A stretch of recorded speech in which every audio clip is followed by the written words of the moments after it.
Free body diagram का मतलब होता है कि एक बॉडी पर लगने वाले सारे फोर्सेस का रिप्रेजेंटेशन, एक बॉडी पर लगने वाले सारे फोर्सेस का रिप्रेजेंटेशन हमारा फ्री बॉडी डायग्राम कहलाता है। होता क्या है कि अचानक से सडनली बहुत तेजी से बस चल रही है, सडनली ब्रेक लग जाता है। ब्रेक लगते से ही बस पूरी रेस्ट में आ गई। बॉडी का लोअर पोर्शन जो कि बस के कांटेक्ट में था वो भी रेस्ट में आ गया, लेकिन अपर पार्ट अभी भी मोशन में है। फ्रिक्शन फोर्स जो है वो लगता है पैरेलल टू द बॉडी, यानी दो बॉडी के बीच में होने वाले रिलेटिव मोशन का ये अपोज करता है। ये जो आपकी वेलोसिटी में चेंज आ रहा है वो क्यों आ रहा है? क्योंकि हमने आपके ऊपर फोर्स लगाया फॉर टाइम टी, और क्या देखा हमने कि कुछ टाइम बाद, टी टाइम बाद आप पॉइंट बी पर पहुंच गए और आपकी वेलोसिटी हो गई है v। हेलो क्लास 11 चैंपियंस, स्वागत है आप सभी का आपके इस प्यारे से यूट्यूब चैनल अनअकैडमी क्लास 11 पे। मैं हूं आपका दोस्त आलोक चौबे। तो भाई आज हम नया चैप्टर शुरू कर रहे हैं, लॉज ऑफ मोशन। एक बड़ी इंपॉर्टेंट सी बात जो मैं आपको बताना चाहता हूं भाई, देखिए लॉज ऑफ मोशन को मैं दो पार्ट्स में करवाऊंगा। जी हाँ, वन शॉट ही होंगे लेकिन दो पार्ट्स में। पहला पार्ट जिसमें हम फ्रिक्शन नहीं पढ़ेंगे, यानी सिर्फ हम लॉज ऑफ मोशन को डिस्कस करेंगे, फ्री बॉडी डायग्राम को हम डिस्कस करेंगे, पुली को डिस्कस करेंगे, और जो सेकंड पार्ट आएगा तब हम laws of motion with friction भी डिस्कस करेंगे, यानी फ्रिक्शन वाला जो पोर्शन है वो सेकंड पार्ट में आएगा। एंड एक और इंपॉर्टेंट चीज जो सर्कुलर मोशन है, इसमें मैं सर्कुलर मोशन आपको यहां नहीं पढ़ाऊंगा। सर्कुलर मोशन के लिए एक सेपरेट वन शॉट में आप लोगों को प्रोवाइड करूंगा, जिसमें हम हॉरिजॉन्टल एंड वर्टिकल, कोनिकल, जितने भी टाइप के सर्कुलर मोशन होते हैं वो एक सिंगल वीडियो में हम सब कुछ कवर कर लेंगे। वरना होता क्या है कि यहां पर आपको कुछ सर्कुलर मोशन देखने को मिलेगा, फिर आपको दूसरे चैप्टर्स में सर्कुलर मोशन देखने को मिलेगा, और आधा आधा हो जाता है, बच्चे को समझ में नहीं आता है। इसीलिए मैं आपको एक सिंगल वीडियो सर्कुलर मोशन पर वन शॉट प्रोवाइड करूंगा, जिसमें हर टाइप के सर्कुलर मोशन को हम डिस्कस करने वाले हैं, राइट। तो चलिए शुरुआत करते हैं हम laws of motion without friction. भाई लॉज ऑफ मोशन बड़ी अच्छी चीज है, बहुत ही बेहतरीन चैप्टर है। तो देखिए हम क्या पढ़ रहे हैं, तो हम पढ़ रहे हैं मैकेनिक्स, और मैकेनिक्स का भी कौन सा पोर्शन, डायनामिक्स। यानी हम यहां पर अब डिस्कशन करने वाले हैं कि जब कोई ऑब्जेक्ट मोशन करता है तो उस ऑब्जेक्ट की मोशन का कॉज क्या है, उस कॉज को भी हम कंसीडर करते हुए आगे बढ़ेंगे, उसको आगे बढ़ेंगे। ठीक है, शुरुआत हर चीज जब सामने आती है तो उसका कुछ इतिहास होता है कि कब इन चीजों की शुरुआत हुई, कब किस कड़ी में क्या एडिशन होते गए और फिर आगे बढ़ते आए। तो सबसे पहले अगर हम बात करें तो एक अरिस्टो नामक व्यक्ति थे। उन्होंने ऑब्जेक्ट्स की स्टडी की, उसकी पढ़ाई की, और उसके बाद उन्होंने कंक्लूजन दिया और उन्होंने कहा कि भाई इस दुनिया में कोई भी ऑब्जेक्ट जो है, उस ऑब्जेक्ट का नेचुरल जो स्टेट होता है, इस दुनिया में हर एक ऑब्जेक्ट का जो नेचुरल स्टेट होता है वो होता है रेस्ट। यानी all the object have a natural place in the universe and the natural state of the body is rest. यानी इस दुनिया में हर एक ऑब्जेक्ट का जो नेचुरल स्टेट है वो रेस्ट में होता है। अब उसको आप मूव करवा रहे हैं, फिर वापस रेस्ट में आ जाएगा। ओके, ये बात अरिस्टो ने कही। फिर इस बात को और स्टडी की गई, और फिर एक बहुत ही बेहतरीन साइंटिस्ट आते हैं जिनका नाम है गैलीलियो। वो कुछ एक्सपेरिमेंट करते हैं। गैलीलियो कहते हैं कि भाई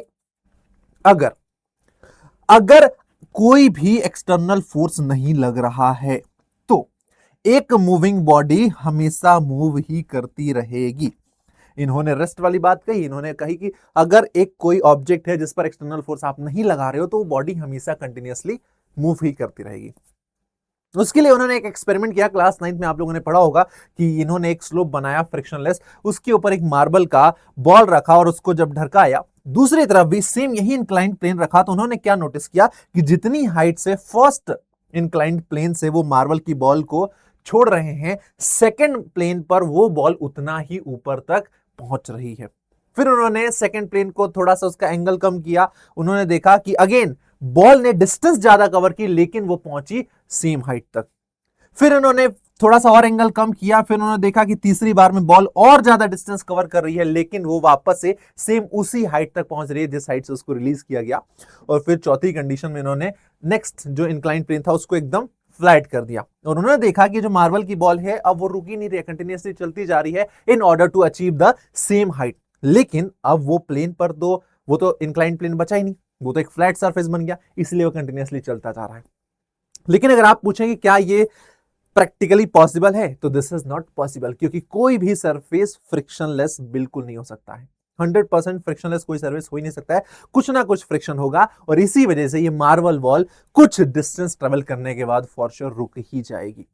अब ये दोनों जब कंक्लूजन आए, ये दोनों जब स्टडी आई, तो इन दोनों की स्टडी को फिर आगे फर्दर कंटिन्यू किया न्यूटन ने, और न्यूटन ने अपनी एक किताब जिसका नाम था प्रिंसिपा मैथमेटिका, इसमें लॉज ऑफ मोशन के बारे में बताया। और अब कहानी शुरू होती है न्यूटन की। उनकी बुक का नाम था प्रिंसिपा मैथमेटिका, जिसमें उन्होंने टोटल 3 लॉ दिए थे। First law of motion, Newton second law of motion and Newton third law of motion, जो कि आप लोगों ने क्लास 9 में आराम से पढ़े होंगे डिटेल में। अब हम आपको पढ़ाने वाले हैं जो आपने 9th में पढ़ा था, बिल्कुल वही चीजें, कुछ अलग नहीं है। कहानी की शुरुआत होती है एक प्रॉपर्टी से जिसको इनर्शिया कहा जाता है। बहुत ही सिंपल सी प्रॉपर्टी है, हर एक बॉडी के अंदर ये प्रॉपर्टी होती है। कोई भी बॉडी जिसके अंदर मास है, वो बॉडी अपनी स्टेट ऑफ रेस्ट या अपने स्टेट ऑफ मोशन में होने वाले चेंज का अपोज करती है। या हम कहें कि भाई ये उस बॉडी को अपनी स्थिति बदलने से रोकती है। ठंडियों के दिन में हम लोग सो रहे हैं, पता नहीं क्यों ठंडियों के दिन में हमको ऐसा लगता है कि यार ग्रेविटी बहुत ज्यादा हो जाती है, बेड हमको पकड़ने लगता है, हम बेड से उठ ही नहीं पाते हैं। होता है ना ऐसा कि ठंड, सर मम्मी 5 मिनट और, मम्मी 10 मिनट और सोते रहते हैं क्योंकि मजा आ रहा होता है। आपको काम करने से आपकी रजाई रोक रही होती है कि अरे थोड़ी देर और सो जाओ, क्या ही करोगे स्कूल जाके। वही यहां पर एक प्रॉपर्टी होती है inertia. Inertia is the resistance जो कि आपको काम करने से रोक रहा है। तो inertia the resistance of a particle to change its state of rest और uniform motion along a straight line. कोई भी ऑब्जेक्ट जो रेस्ट में है वो रेस्ट में ही रहेगा, कोई भी ऑब्जेक्ट जो कि यूनिफॉर्म मोशन में ही रहेगा, तब तक जब तक कि कोई एक्सटर्नल फोर्स उस पर ना लगे। हम बात करें तो इनर्शिया के 3 टाइप होते हैं। एक होता है inertia of rest, inertia of motion and inertia of direction. Example समझते हैं इनर्शिया ऑफ रेस्ट को। सबसे पहले तो भाई देखो, यहां पर हो क्या रहा है कि तुमने कभी ये फील किया होगा, एक्सपीरियंस किया होगा कि आप जो है बस में खड़े हैं, एक बस है, बस में आप खड़े हैं, और जब आप खड़े हैं तो आपकी बॉडी का जो लोअर पोर्शन है, आपका जो पैर है, वो बस के कांटेक्ट में है। बस रेस्ट पर है, आपकी बॉडी जो है वो भी रेस्ट पर है। बस अचानक से मूव करती है, जब अचानक से बस एकदम झटके से आगे जाती है, तो वो पोर्शन बॉडी का जो कि बस के कांटेक्ट में है वो आगे चला जाता है। लेकिन due to inertia of rest जो बॉडी का अपर पार्ट है वो अभी भी उसी जगह पर रहता है। और इसीलिए क्या होता है कि बस जब अचानक से स्टार्ट होती है तो आप फॉल बैकवर्ड हो जाते हैं। ये होता है, आप फॉल बैकवर्ड हो जाते हैं। इनिशियली बॉडी रेस्ट पर थी और इसीलिए वो बॉडी अपने अंदर आने वाले मोशन का रेजिस्ट करती है, दैट्स व्हाई आप फॉल बैकवर्ड हो जाते हैं। फिर इनर्शिया ऑफ मोशन हो क्या रहा है कि अब बस बहुत तेजी से चल रही है, आप बस में खड़े हैं, आपकी बॉडी का जो लोअर पोर्शन है बस के कांटेक्ट में है। होता क्या है कि अचानक से सडनली, बहुत तेजी से बस चल रही है, सडनली ब्रेक लग जाता है। ब्रेक लगते से ही बस पूरी रेस्ट में आ गई, बॉडी का लोअर पोर्शन जो कि बस के कांटेक्ट में था वो भी रेस्ट में आ गया, लेकिन अपर पार्ट अभी भी मोशन में है। और इनर्शिया ऑफ मोशन की वजह से हम आगे की तरफ गिर जाते हैं। तो जो बॉडी है वो रेस्ट में, या हम कहें स्टॉप होने का रेजिस्ट करती है, इसीलिए हम आगे गिर जाते हैं, फॉल फॉरवर्ड हो जाते हैं। फिर आता है इनर्शिया ऑफ डायरेक्शन। कभी आप लोगों ने देखा होगा कि आप कार में बैठे हैं और कार जा रही है, किसी टर्न पे मोड़ा जाता है कार को हाई स्पीड से, तो आप अपोजिट डायरेक्शन में मुड़ जाते हैं। जैसे लेट्स सपोज कि अगर कार जा रही है और यहां से लेफ्ट टर्न लिया तो आप राइट साइड में चले जाते हैं। ये फील किया होगा आपने, और ये जब होता है जब कार की स्पीड ज्यादा होती है। तो इनर्शिया ऑफ डायरेक्शन बॉडी के डायरेक्शन में होने वाले चेंज का अपोज करता है, और इसी इनर्शिया पर बेस्ड हमारा फर्स्ट लॉ ऑफ मोशन आता है। बट इनर्शिया किस पे डिपेंड करता है? क्या दुनिया में हर एक बॉडी का इनर्शिया सेम होता है, या किसी का इनर्शिया ज्यादा, किसी का इनर्शिया कम होता है? तो देखिए, इनर्शिया जो है वो प्रॉपर्टी होती है मास की, यानी किसी भी पार्टिकल का जो मास है उसकी ये प्रॉपर्टी होती है, और मास पर इनर्शिया डायरेक्टली डिपेंड करता है। यानी जो बॉडी जितना ज्यादा भारी होगी उसका इनर्शिया उतना ज्यादा होगा। अगर मैं बात करूं फुटबॉल और कार की, तो किसका इनर्शिया ज्यादा होगा? जाहिर सी बात है, कार का इनर्शिया ज्यादा होगा, क्योंकि इसका मास ज्यादा है एज कंपेयर टू फुटबॉल। अब ये तो बात होगी लीनियर मोशन की, लेकिन जब हम रोटेशनल मोशन की बात करते हैं तो it is only depend on mass but also on the distance from the axis of rotation, and इस पैरामीटर को वहां पर कहा जाता है मूवमेंट ऑफ इनर्शिया। कहां? रोटेशनल मोशन में। और जब ऑब्जेक्ट लीनियर मोशन कर रहा है तो सिर्फ उसको इनर्शिया ही कहा जाता है। अब इसी इनर्शिया पर बेस्ड हमारा फर्स्ट लॉ ऑफ मोशन है, जिसको लॉ ऑफ इनर्शिया भी कहते हैं। First law of Newton's first law of motion या फिर लॉ ऑफ इनर्शिया, दोनों सेम चीज है, जो कि ये कहता है कोई ऑब्जेक्ट जो कि रेस्ट में है वो ऑब्जेक्ट हमेशा रेस्ट में ही रहेगा।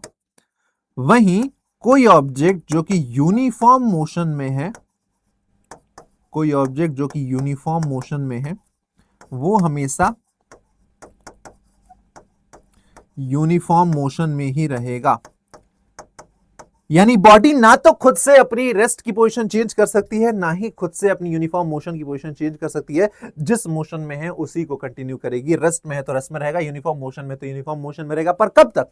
जब तक कि एक्सटर्नल कोई फोर्स न लगाया जा सके। जैसे एक छोटे से एग्जांपल समझते हैं कि भाई आपके घर में अगर कहूं तो आपके घर में चेयर रखा होगा, टेबल रखा होगा, बेड रखा होगा, सोफा रखा होगा। मैं मान लेता हूं सोफा। एक सवाल पूछूं कि आपके जो लिविंग रूम में सोफा रखा हुआ है वो सोफा वहां पर कब तक रहेगा? बड़ा सिंपल सा आंसर है। मार साहब कहने वाली बात है ये। अरे जब तक सोफा को हम उठा के वहां से कहीं और ना रख दें तब तक सोफा अपने आप तो चल नहीं पाएगा।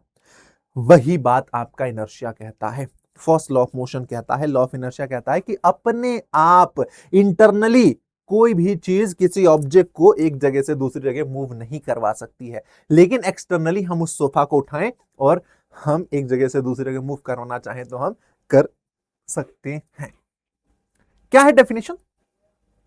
Every object will remain at rest और uniform motion in a straight line until and unless compelled to change its state by the action of net external force। यानी विदाउट एक्सटर्नल फोर्स बॉडी अपना state change ही नहीं कर सकता है, जिसको हम inertia कहते हैं। जैसे ये फुटबॉल जो ग्राउंड पे रखी हुई है कब तक रखी रहेगी ग्राउंड पे? जब तक कि आकर कोई उसको किक ना मार दे।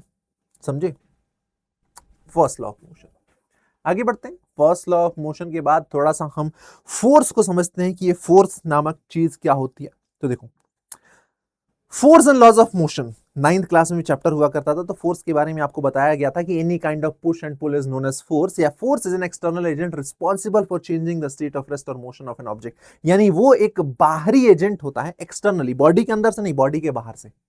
चेयर अपने आप जगह नहीं मूव, पोजीशन नहीं चेंज कर रही है, यानी उस चेयर के अंदर इतनी कैपेबिलिटी नहीं है कि वो अपनी पोजीशन खुद से चेंज कर सके। लेकिन बाहर से कोई चीज लग रही है जिसकी वजह से चेयर मूव कर रही है। तो बाहर से वो जो एक्सटर्नल एजेंट लग रहा है ना, जो कि उस चेयर की पोजीशन को मूव करवा रहा है, उसी एक्सटर्नल एजेंट को हम क्या कहते हैं? फोर्स कहते हैं। तो force is a push or pull that can change or tends to change the state of motion. Force can change the direction of motion or the of a body, speed of a body, or both, और even the shape। यानी जब किसी body पर force लगता है तो force को आप देख नहीं सकते, force can not be seen. फिर पता कैसे चलेगा कि फोर्स लग रहा है? तो जब किसी बॉडी पर फोर्स लगता है तो वो कुछ इफेक्ट छोड़ता है, वो कुछ इफेक्ट जनरेट करता है, और हम उन इफेक्ट्स को ऑब्जर्व करके बता सकते हैं कि बॉडी पर फोर्स लग रहा है। जैसे कोई बॉडी पर जब फोर्स लगता है तो वो फोर्स उस बॉडी के स्टेट ऑफ रेस्ट को बदल सकता है, यानी बॉडी को रेस्ट से मोशन में ला सकता है। वो बॉडी के स्टेट ऑफ मोशन को बदल सकता है, यानी मूविंग बॉडी को स्लो कर सकता है, या फास्ट कर सकता है, या रोक सकता है। वो फोर्स उस बॉडी के मोशन की डायरेक्शन को बदल सकता है, या फिर वो फोर्स उस बॉडी के शेप एंड साइज को बदल सकता है। तो ये जो इफेक्ट्स हैं इनको हम देख के बता सकते हैं कि उस बॉडी पर फोर्स लग रहा है या नहीं लग रहा है। फोर्स की बात करें तो फोर्स एक वेक्टर क्वांटिटी है। इसका मतलब उसको रिप्रेजेंट करने के लिए आपको मैग्नीट्यूड के साथ साथ डायरेक्शन की भी रिक्वायरमेंट होगी। फोर्स का सिंबल एफ होता है और ऐसा यूनिट होती है न्यूटन। नाउ अब इस जगह इस पूरे चैप्टर में कई बार हमको नेट फोर्स निकालने का आएगा। नेट फोर्स का मतलब क्या है? नेट फोर्स का मतलब यह है कि अगर एक बॉडी पे एक से ज्यादा फोर्सेस लग रहे हैं तो उन सभी फोर्सेस का जो वेक्टर सम होता है वो निकालना कहलाता है नेट फोर्स। क्योंकि फोर्स वेक्टर क्वांटिटी है तो आप उसको डायरेक्टली ऐड नहीं कर सकते हैं, आप डायरेक्शन को कंसीडर करते हुए सारे फोर्सेस को ऐड ऑन करेंगे। So the vector sum of all the external forces acting on a system represent the net force on the system. होता क्या है, जो फोर्सेस सेम डायरेक्शन में आप उनको ऐड कर देंगे, जो फोर्सेस अपोजिट डायरेक्शन में आप उनको सब्ट्रैक्ट कर देंगे in order to find the net force. Okay, ठीक है सर, समझ में आ गया। यहां एक क्वेश्चन है, क्वेश्चन सॉल्व है ऑलरेडी। क्या कह रहा है कि Find the net force acting on the system if the body was at rest. Before the application of force, what will be its state of, because net force acting on it. ठीक है, 12 Newton का force लग रहा है towards east and 5 Newton का force लग रहा है टुवर्ड्स वेस्ट। तो आप क्या करेंगे, इसको सॉल्व कर लेंगे और आपको पता है कि भाई दो वेक्टर्स जो हैं, दो वेक्टर यानी एक वेक्टर ये रहा और एक वेक्टर ये रहा, ये है 12 न्यूटन, ये रहा 5 न्यूटन। तो दो वेक्टर जो कि ट्राइंगल के साइड से रिप्रेजेंट किए जा रहे हैं इन द सेम ऑर्डर, उनका जो रिजल्टेंट वेक्टर होगा वो ट्राइंगल को क्लोज करने वाली थर्ड साइड से रिप्रेजेंट होगा टेकन इन अपोजिट ऑर्डर। यानी ये देखो, ये एरो गया, ये सेम ऑर्डर में जा रहा है, लेकिन जो रिजल्टेंट होगा वो अपोजिट ऑर्डर में जाएगा। और ये हम निकाल लेंगे R, F R resultant vector. Resultant vector यहां से क्या हो जाएगा, वो होता है अंडर रूट F1 का स्क्वायर प्लस F2 का square plus 2 F1 F2 cos theta. यहां पर थीटा 90 डिग्री है तो ये वाला टर्म पूरा जीरो हो जाएगा। ये हो जाएगा 12 का स्क्वायर प्लस 5 का स्क्वायर 144 प्लस 25 दैट इज 169 और ये हो जाएगा आपका 13 न्यूटन। यानी जो रिजल्टेंट फोर्स आया हमारा वो आ जाएगा 13 न्यूटन। यही हमको बताना था, दैट्स इट। अब फोर्सेस के बारे में थोड़ी सी और बात है, क्योंकि हमें अब लॉज ऑफ मोशन पढ़ना है, न्यूटन्स लॉज ऑफ मोशन। तो वहां फोर्स की बहुत ज्यादा रिक्वायरमेंट होगी, क्योंकि सेकंड जो हमारा लॉ है वो ही फोर्स पर बेस्ड है। अगर हम बात करें नेचर में, तो नेचर में कुल मिला के 4 टाइप के फंडामेंटल फोर्सेस पाए जाते हैं। 4 टाइप के फंडामेंटल फोर्सेस पाए जाते हैं। यही सिर्फ और सिर्फ 4 फोर्स नेचर में पाए जाते हैं। बाकी सारे जितने भी फोर्स आपने सुने हैं, पढ़े हैं, वो सारे इन्हीं से डिराइव्ड किए जाते हैं। तो वो 4 टाइप के फोर्सेस होते हैं आपका gravitational force, strong nuclear force, electromagnetic force and weak nuclear force. देखो, इन चारों में से फंडामेंटल फोर्सेस यानी नेचर में पाए जाने वाले 4 फोर्सेस में से जो सबसे वीकेस्ट फोर्स होता है वो होता है आपका ग्रेविटेशनल फोर्स। नेचर में सबसे वीकेस्ट फोर्स होने के बाद भी ये अर्थ को मून के चारों तरफ चक्कर लगवा देता है, सॉरी सन के चारों तरफ चक्कर लगवा देता है। वीकेस्ट फोर्स होने के बावजूद भी इतने बड़े मून को अर्थ के चारों ओर चक्कर लगवा देता है। पूरे ब्रह्मांड को, यूनिवर्स को, एटमॉस्फेयर को ये बांध के रखता है। ये सबसे वीकेस्ट फोर्स है इन चारों में से। अब हम बात करें फोर्सेस की, तो फोर्सेस को हम फर्दर डिवाइड करते हैं अलग अलग टाइप्स में। जैसे फोर्स को हम डिवाइड कर देते हैं on the basis of physical contact between 2 bodies, तो contact force and non contact force. Contact force की बात करें तो भाई देखो, कॉन्टेक्ट फोर्स कितने टाइप के होते हैं, तो एक होता है आपका मस्कुलर फोर्स, दूसरा होता है आपका फ्रिक्शन फोर्स। यहां पर हमने क्या किया, एक बॉडी है, उस बॉडी को जब हम किसी टेबल पर रखते हैं, जैसे लेट्स सपोज ये एक मेरा बॉडी है, ये एक ब्लॉक है। अगर ये ब्लॉक एयर में है तो आपको पता है ग्रेविटी क्या करेगी, इसको अट्रैक्ट कर लेगी और ये नीचे की तरफ मूव करने लगेगा। अगर ये ब्लॉक एयर में है तो ये नीचे की तरफ मूव करने लगेगा, क्योंकि ग्रेविटी या हम कहें अर्थ इसको अट्रैक्ट करेगा। लेकिन इसी ब्लॉक के नीचे मैंने क्या किया, एक टेबल रख दिया। इसी ब्लॉक के नीचे मैंने टेबल रख दिया, तो अब ये जो ब्लॉक है मेरा एयर में नहीं है बल्कि किसी टेबल पे है, बट स्टिल इस ब्लॉक पे नीचे की तरफ एक फोर्स लग रहा है mg। भाई mg ब्लॉक लग रहा है, फिर भी ये जो ब्लॉक है उस टेबल को क्रॉस करके नीचे क्यों नहीं आ रहा है? क्योंकि अब जो टेबल है उस ब्लॉक को होल्ड करे हुई है, वो टेबल उस ब्लॉक पर एक फोर्स लगा रही है अपवर्ड डायरेक्शन में, जो कि कहलाता है नॉर्मल रिएक्शन। और अगर बॉक्स आपका रुका हुआ है, रेस्ट कंडीशन में है, तो जो नॉर्मल लग रहा है, जो कि टेबल लगा रही है ब्लॉक पे, वो mg के बराबर होगा। ये कहलाता है हमारा नॉर्मल रिएक्शन। और ये जो नॉर्मल फोर्स होता है ये परपेंडिकुलर कंपोनेंट है, क्योंकि ये कहां लगता है, उस टेबल से परपेंडिकुलर डायरेक्शन में। तो ये नॉर्मल फोर्स है जो कि लगता है परपेंडिकुलर डायरेक्शन में। ये हमने ब्लॉक रखा। अब इस ब्लॉक को मैं मूव करवाने की कोशिश कर रहा हूं, बट ब्लॉक मेरा मूव नहीं कर रहा है, क्योंकि ब्लॉक को जब मैंने सरफेस पर रखा तो सरफेस के अंदर होती है इररेगुलरिटीज, और उन इररेगुलरिटीज की वजह से ये जो ब्लॉक है सरफेस के साथ इंटरलॉक्ड हो गया है, और मैं फोर्स लगा रहा हूं फिर भी वो मूव नहीं कर रहा है बिकॉज ऑफ दिस फ्रिक्शन। और फ्रिक्शन फोर्स जो है वो लगता है पैरेलल टू द बॉडी, यानी दो बॉडी के बीच में होने वाले रिलेटिव मोशन का ये अपोज करता है। अगर इस बॉडी पर मैं इस डायरेक्शन में एक्सटर्नल फोर्स लगा रहा हूं तो फ्रिक्शन फोर्स इधर लगेगा और इस बॉडी को मूव करने से रोकेगा। और ये जो परपेंडिकुलर एंड पैरेलल फोर्सेस हैं, परपेंडिकुलर मतलब नॉर्मल, पैरेलल मतलब फ्रिक्शन, ये नॉर्मल एंड फ्रिक्शन का जो रिजल्टेंट होता है, perpendicular force normal, parallel force friction, इन दोनों का जो रिजल्टेंट है, इसी रिजल्टेंट को हम कहते हैं contact force. The resultant is called contact force. और कांटेक्ट फोर्स इलेक्ट्रोडायनेमिक होता है नेचर में। इलेक्ट्रोडायनेमिक का मतलब ये है, ये इलेक्ट्रोमैग्नेटिक फोर्स, यानी एटम और मॉलिक्यूल्स के बीच में जो इलेक्ट्रोमैग्नेटिक फोर्स होता है जिसकी वजह से इंटरलॉक्ड हो जाते हैं, वो उसकी वजह से कांटेक्ट फोर्स लगता है। यानी without physical contact contact force आपका नहीं लगेगा। और वो लग रहा है तो वो क्यों लग रहा है? क्योंकि इलेक्ट्रोमैग्नेटिक अट्रैक्शन हो रहा है between the atom and molecules of the two surfaces.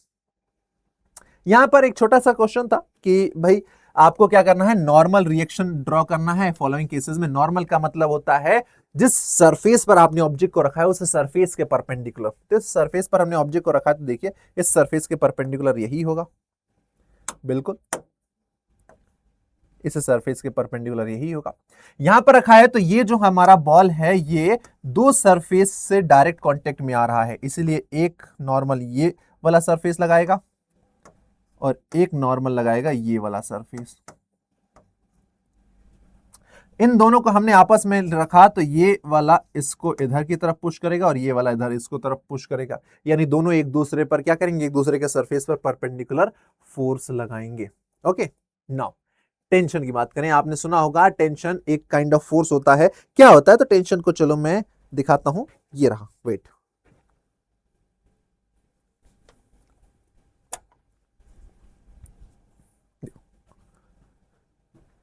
ये मेरा चार्जर है ना, वेट। तुमको ये चार्जर दिखाई दे रहा है, चार्जर का एडाप्टर दिखाई दे रहा है, ये एडाप्टर। अगर मैं इस एडाप्टर को छोड़ दूं तो ये एडाप्टर क्या होगा, नीचे गिर जाएगा। अगर मैं इस एडाप्टर को छोड़ दूं तो ये एडाप्टर नीचे गिर जाएगा, राइट। इस एडाप्टर को मैं अगर छोड़ दूं तो ये नीचे गिर जाएगा। क्यों? क्योंकि नीचे इस पर एक फोर्स लग रहा है, ग्रेविटेशनल फोर्स। अच्छा, अगर जब मैंने इस एडाप्टर को अपने हाथ पर रखा हुआ है तो आप देख सकते हो अपने हाथ पर रखा हुआ है तो ये जो मेरा वायर है, ये वायर कैसा है, स्ट्रेट नहीं है बिल्कुल। मैं अपने हाथ को देखो, इस वाले हाथ को यहीं रख रहा हूं, ऊपर वाले हाथ को, और नीचे वाले हाथ को रखा हुआ है। अब अगर आप देखो तो इस वायर में कहीं भी किसी प्रकार का कोई स्ट्रेच नहीं है, वायर एकदम बेंड है, वायर एकदम बेंड है, ये आप देख सकते हो, वायर टेढ़ा हुआ है। लेकिन इस हाथ को मैं यहीं रखते हुए इसको हटा देता हूं तो आपने देखा वायर स्ट्रेच हो गया, वायर अब स्ट्रेच हो गया, और ये जो मेरा एडाप्टर है नीचे नहीं गिर रहा है, जबकि इस पर नीचे की तरफ एक फोर्स लग रहा है। कौन सा? Gravitational force. वायर अभी मुड़ा हुआ है, जैसे ही छोड़ा स्ट्रेच हो गया, इस पे नीचे एक फोर्स लग रहा है mg, लेकिन एडाप्टर नीचे नहीं गिर रहा है। क्यों? क्योंकि इसके अपर पार्ट में जो वायर जुड़ा हुआ है, ये वायर इसके वेट को बैलेंस कर रहा है, और वेट को बैलेंस करने की वजह से इस वायर में स्ट्रेच आ रहा है, ये वायर में खिंचाव आ रहा है, इस वायर में तनाव आ रहा है। अब ये वायर आपका एकदम सीधा हो चुका है, तो इस वायर में जो स्ट्रेच आ रहा है, उसी स्ट्रेच को, उसी तनाव को हम टेंशन कहते हैं, उसी स्ट्रेच को हम टेंशन कहते हैं। तो आप टेंशन को डिफाइन करने के लिए जो डेफिनेशन लिखिए यूज कर सकते हैं कि the resistance of a string or a rope against any change in its original composition is called tensile force or tension. Tension is always act away from the tied end and tension is always pulling in nature. इसका मतलब क्या है कि tension always act away from the tied end. देखो यहां पर जैसे एक पुली है, यहां से एक ब्लॉक लटका हुआ है, यहां एक ब्लॉक लटका हुआ है, और यहां एक ब्लॉक लटका हुआ है। ये हो गया 2 kg, 3 kg, 5 kg। देखो सेकंड वाले पॉइंट का मैं आपको मतलब समझा रहा हूं कि tension always act from the tied end. इस पॉइंट पर ये जो हमारा वायर है 5 kg के ब्लॉक के साथ जुड़ा हुआ है। ये जो हमारा वायर है इस पॉइंट पर 3 kg के ब्लॉक के साथ जुड़ा हुआ है, और यहां पर जुड़ा हुआ है 3 kg के ब्लॉक के साथ, यहां पर जुड़ा है 2 kg के ब्लॉक के साथ। तो मैं अगर ये 5 kg वाला ये जो पॉइंट है, इस पॉइंट पर अगर मैं टेंशन देखूं, ये मैं नंबरिंग कर देता हूं 0.1, 0.2, 0.3 एंड 0.4। 0.1 पे अगर मैं टेंशन निकालने की कोशिश करूं तो क्या होगा, आपको जिस भी पॉइंट पर टेंशन निकालना है ना, वहां पर जो छाती वो होता है, छाता अम्ब्रेला, वो अम्ब्रेला लेके बैठो, अम्ब्रेला को ओपन कर दो। जिस डायरेक्शन में अम्ब्रेला ओपन होगा वही टेंशन की डायरेक्शन होगी। तो इस पॉइंट पर मैं अगर अम्ब्रेला ऊपर खोलता हूं तो ये होगा अम्ब्रेला का डायरेक्शन, तो टेंशन इस पर ऊपर की तरफ लगेगा। अगर मैं इस पॉइंट पर बात करूं तो इस पॉइंट पर अम्ब्रेला नीचे खुलेगा तो इस पर टेंशन नीचे लगेगा, इस पॉइंट पर अम्ब्रेला ऊपर खुलेगा तो टेंशन लगेगा, इस पॉइंट पर अम्ब्रेला ऊपर खुलेगा तो टेंशन ऊपर की तरफ लगेगा। तो ये होता है टेंशन का डायरेक्शन, यानी tension always act away from the tied end. जिस एंड पर हमने बांधा है उससे दूर की तरफ, इस पॉइंट से दूर की तरफ, इस पॉइंट से दूर की तरफ, इस पॉइंट से दूर की तरफ हमेशा टेंशन लगता है। ओके, ठीक है। फिर आते हैं आपके non contact force. Non contact force क्या होते हैं? अभी हमने कांटेक्ट फोर्स की बात की, यानी दो बॉडी के बीच में फिजिकल कांटेक्ट होना जरूरी है, तभी उनके बीच में फोर्स लगेगा, अदरवाइज फोर्स नहीं लगेगा। अब आता है आपका नॉन कांटेक्ट फोर्स, यानी दो बॉडी एक दूसरे के फिजिकल कांटेक्ट में बिना आए एक दूसरे को अट्रैक्ट करती हैं। जैसे मैं अगर इस पेन को छोड़ता हूं तो पेन नीचे आ रहा है, क्यों? क्योंकि इस पेन को अर्थ अट्रैक्ट कर रही है अपने सेंटर की तरफ, और ये नॉन कांटेक्ट फोर्स है। आपने देखा होगा दो मैग्नेट्स को जब हम पास लेके आते हैं तो बिना फिजिकल कांटेक्ट हुए भी वो मैग्नेट एक दूसरे को अपनी तरफ अट्रैक्ट करते हैं, क्योंकि वो नॉन कांटेक्ट फोर्स है। आप अगर अपने पेन से बालों को रब करके छोटे छोटे पेपर के पीसेस के पास में लेके आएंगे तो बिना कांटेक्ट हुए भी वो पेपर के पीसेस हिलने लगेंगे, क्योंकि वो एक नॉन कांटेक्ट फोर्स है। तो a non contact force is a force which acts on an object without coming physically in contact with it. जैसे gravitational force, electromagnetic force, magnetic force, electrostatic force, they are the type of non contact force. Now बात करें wait की, कि आखिर ये wait जो है ये क्या होता है। तो चलो अब हम बात करते हैं वेट की, और साथ ही साथ एक सरप्राइज भी है आपके लिए। भाई वेट पढ़ते पढ़ते आखिर ऐसा क्या हुआ कि जो सर के बाल हैं वो छोटे से हो गए? कुछ हैरानी वाली बात है, ये मैजिक है, इसको एक मैजिक कहते हैं, जो कि आपको सीखने में समय लगेगा। खैर चलिए आगे बात करते हैं वेट क्या होता है। तो कभी आपने सोचा है कि किसी चीज को ऊपर फेंकते हैं तो वो चीज नीचे क्यों आती है? अगर मैं किसी चीज को ऊंचाई से छोड़ता हूं तो वह नीचे ही क्यों गिरती है? क्योंकि इस दुनिया में हर एक ऑब्जेक्ट पर अर्थ नीचे की तरफ एक फोर्स लगाती है, अ फोर्स ऑफ अट्रैक्शन। तो वही फोर्स ऑफ अट्रैक्शन जिससे अर्थ किसी भी ऑब्जेक्ट को अपनी तरफ खींचती है उसे वेट कहा जाता है। जैसे अगर मैं बात करूं इस पेन की, इसका मास m है, और अगर मैं इसको छोड़ता हूं तो ये नीचे आ जा रही है, क्योंकि इस पर एक नीचे की तरफ फोर्स लग रहा है अर्थ के द्वारा, और उसी फोर्स ऑफ अट्रैक्शन को वेट कहा जाता है। और ये जो वेट होता है उसको W से रिप्रेजेंट करते हैं, और वेट होता है mass of object into acceleration due to gravity. Mass of object into acceleration due to gravity, और वेट का जो ऐसा यूनिट है वो क्या हो जाएगा? तो इसका यूनिट हो जाएगा न्यूटन, क्योंकि वेट एक फोर्स होता है और फोर्स यूनिट क्या होती है? न्यूटन होती है। तो हम इसको डिफाइन करेंगे, the weight of an object of mass m near the surface of earth is mg and it is always directed towards the centre of the earth. और जैसा कि मैंने कहा आप लिख सकते हैं, the weight is a force with which earth attracts any object towards its centre. g क्या है? तो लिख देता हूं, आप लोगों ने क्लास 9th में ये चीजें पढ़ी हुई हैं सारी चीजें। Acceleration due to gravity. अब देखो एक्सेलरेशन ड्यू टू ग्रेविटी अगर मैं बात करूं तो ये जो हमारा g है इसकी वैल्यू वेरी करती रहती है, यानी ऑब्जेक्ट का जो वेट है वो वेरी करता रहेगा, लेकिन उसका मास कांस्टेंट ही रहता है। फिर यहां पर एक छोटा सा क्वेश्चन है, अब इस क्वेश्चन को जरा हम सॉल्व करें और देखें कि क्या हमसे कहा जा रहा है। तो इस क्वेश्चन में कहा जा रहा है, a block of mass 2 kg on a frictionless plane inclined at an angle 60 degree with the horizontal is supported using a string attached to the body and held at an angle of 60 degree to the plane. Compute the tension in the string if the block is stationary. तो देखो दो तीन चीजें। Tension आपको बताया था, tension क्या है कि किसी भी स्ट्रिंग, किसी भी रस्सी में जो तनाव पैदा होता है उसको टेंशन कहा जाता है। और यहां पर हम बात कर रहे हैं कि ब्लॉक हमारा स्टेशनरी है। देखो स्टेशनरी की कंडीशन क्या होती है दोस्त, स्टेशनरी हमारा ब्लॉक तभी होगा जब उस पर लगने वाला एफ नेट 0 होगा, क्योंकि बॉडी पर अगर बैलेंस फोर्स लग रहा है तो वो बॉडी मूव नहीं करेगा, बॉडी तभी मूव करेगा जब उस पर एक अनबैलेंस फोर्स लग रहा है। तो हमें बेसिकली करना क्या है कि ये जो हमारा सिस्टम दिया हुआ है इस पर लगने वाले सारे फोर्सेस हमें कैलकुलेट करने हैं, उनको शो करना है एंड देन उन फोर्सेस को बैलेंस कर देना है। तो देखिए कैसे करेंगे। सबसे पहले अगर मैं देखूं तो ये जो 2 kg का मास है इस पे नीचे की तरफ एक फोर्स लगेगा, इस पे नीचे की तरफ एक फोर्स लगेगा, दैट इज mg, इसका वेट। अब मैं बात करूं ये जो 2 kg का ब्लॉक है वो तो इंक्लाइंड प्लेन पर रखा हुआ है और ये फोर्स नीचे लग रहा है mg, तो इस mg के दो कंपोनेंट ब्रेक होंगे, एक कंपोनेंट इधर parallel to the inclined plane और एक होगा इस तरफ। ये वाला जो कंपोनेंट होता है, जैसे ये देखो ये एंगल थीटा है, तो अगर मैं ये ट्राइंगल बनाऊं यहां पर, चलो यहीं बना देता हूं, ये एंगल थीटा है तो ये वाला एंगल भी मेरा थीटा ही होगा, 60 ही होगा। ये वाला एंगल मेरा कितना हो जाएगा, ये वाला एंगल मेरा 90 डिग्री है, ये वाला एंगल हो जाएगा मेरा 90 माइनस थीटा, तो इस एंगल को मैं लिख दूंगा 90 माइनस थीटा जो कि 60 डिग्री है। तो जहां पर थीटा होता है वहां पर क्या आ जाएगा, कॉस हो जाएगा, तो ये हो जाएगा कॉस 90 माइनस थीटा, और कॉस 90 माइनस थीटा क्या हो जाता है, साइन थीटा हो जाता है, और ये हो जाएगा, अगर ये 90 माइनस थीटा है तो ये एंगल कितना हो जाएगा मेरा, थीटा हो जाएगा।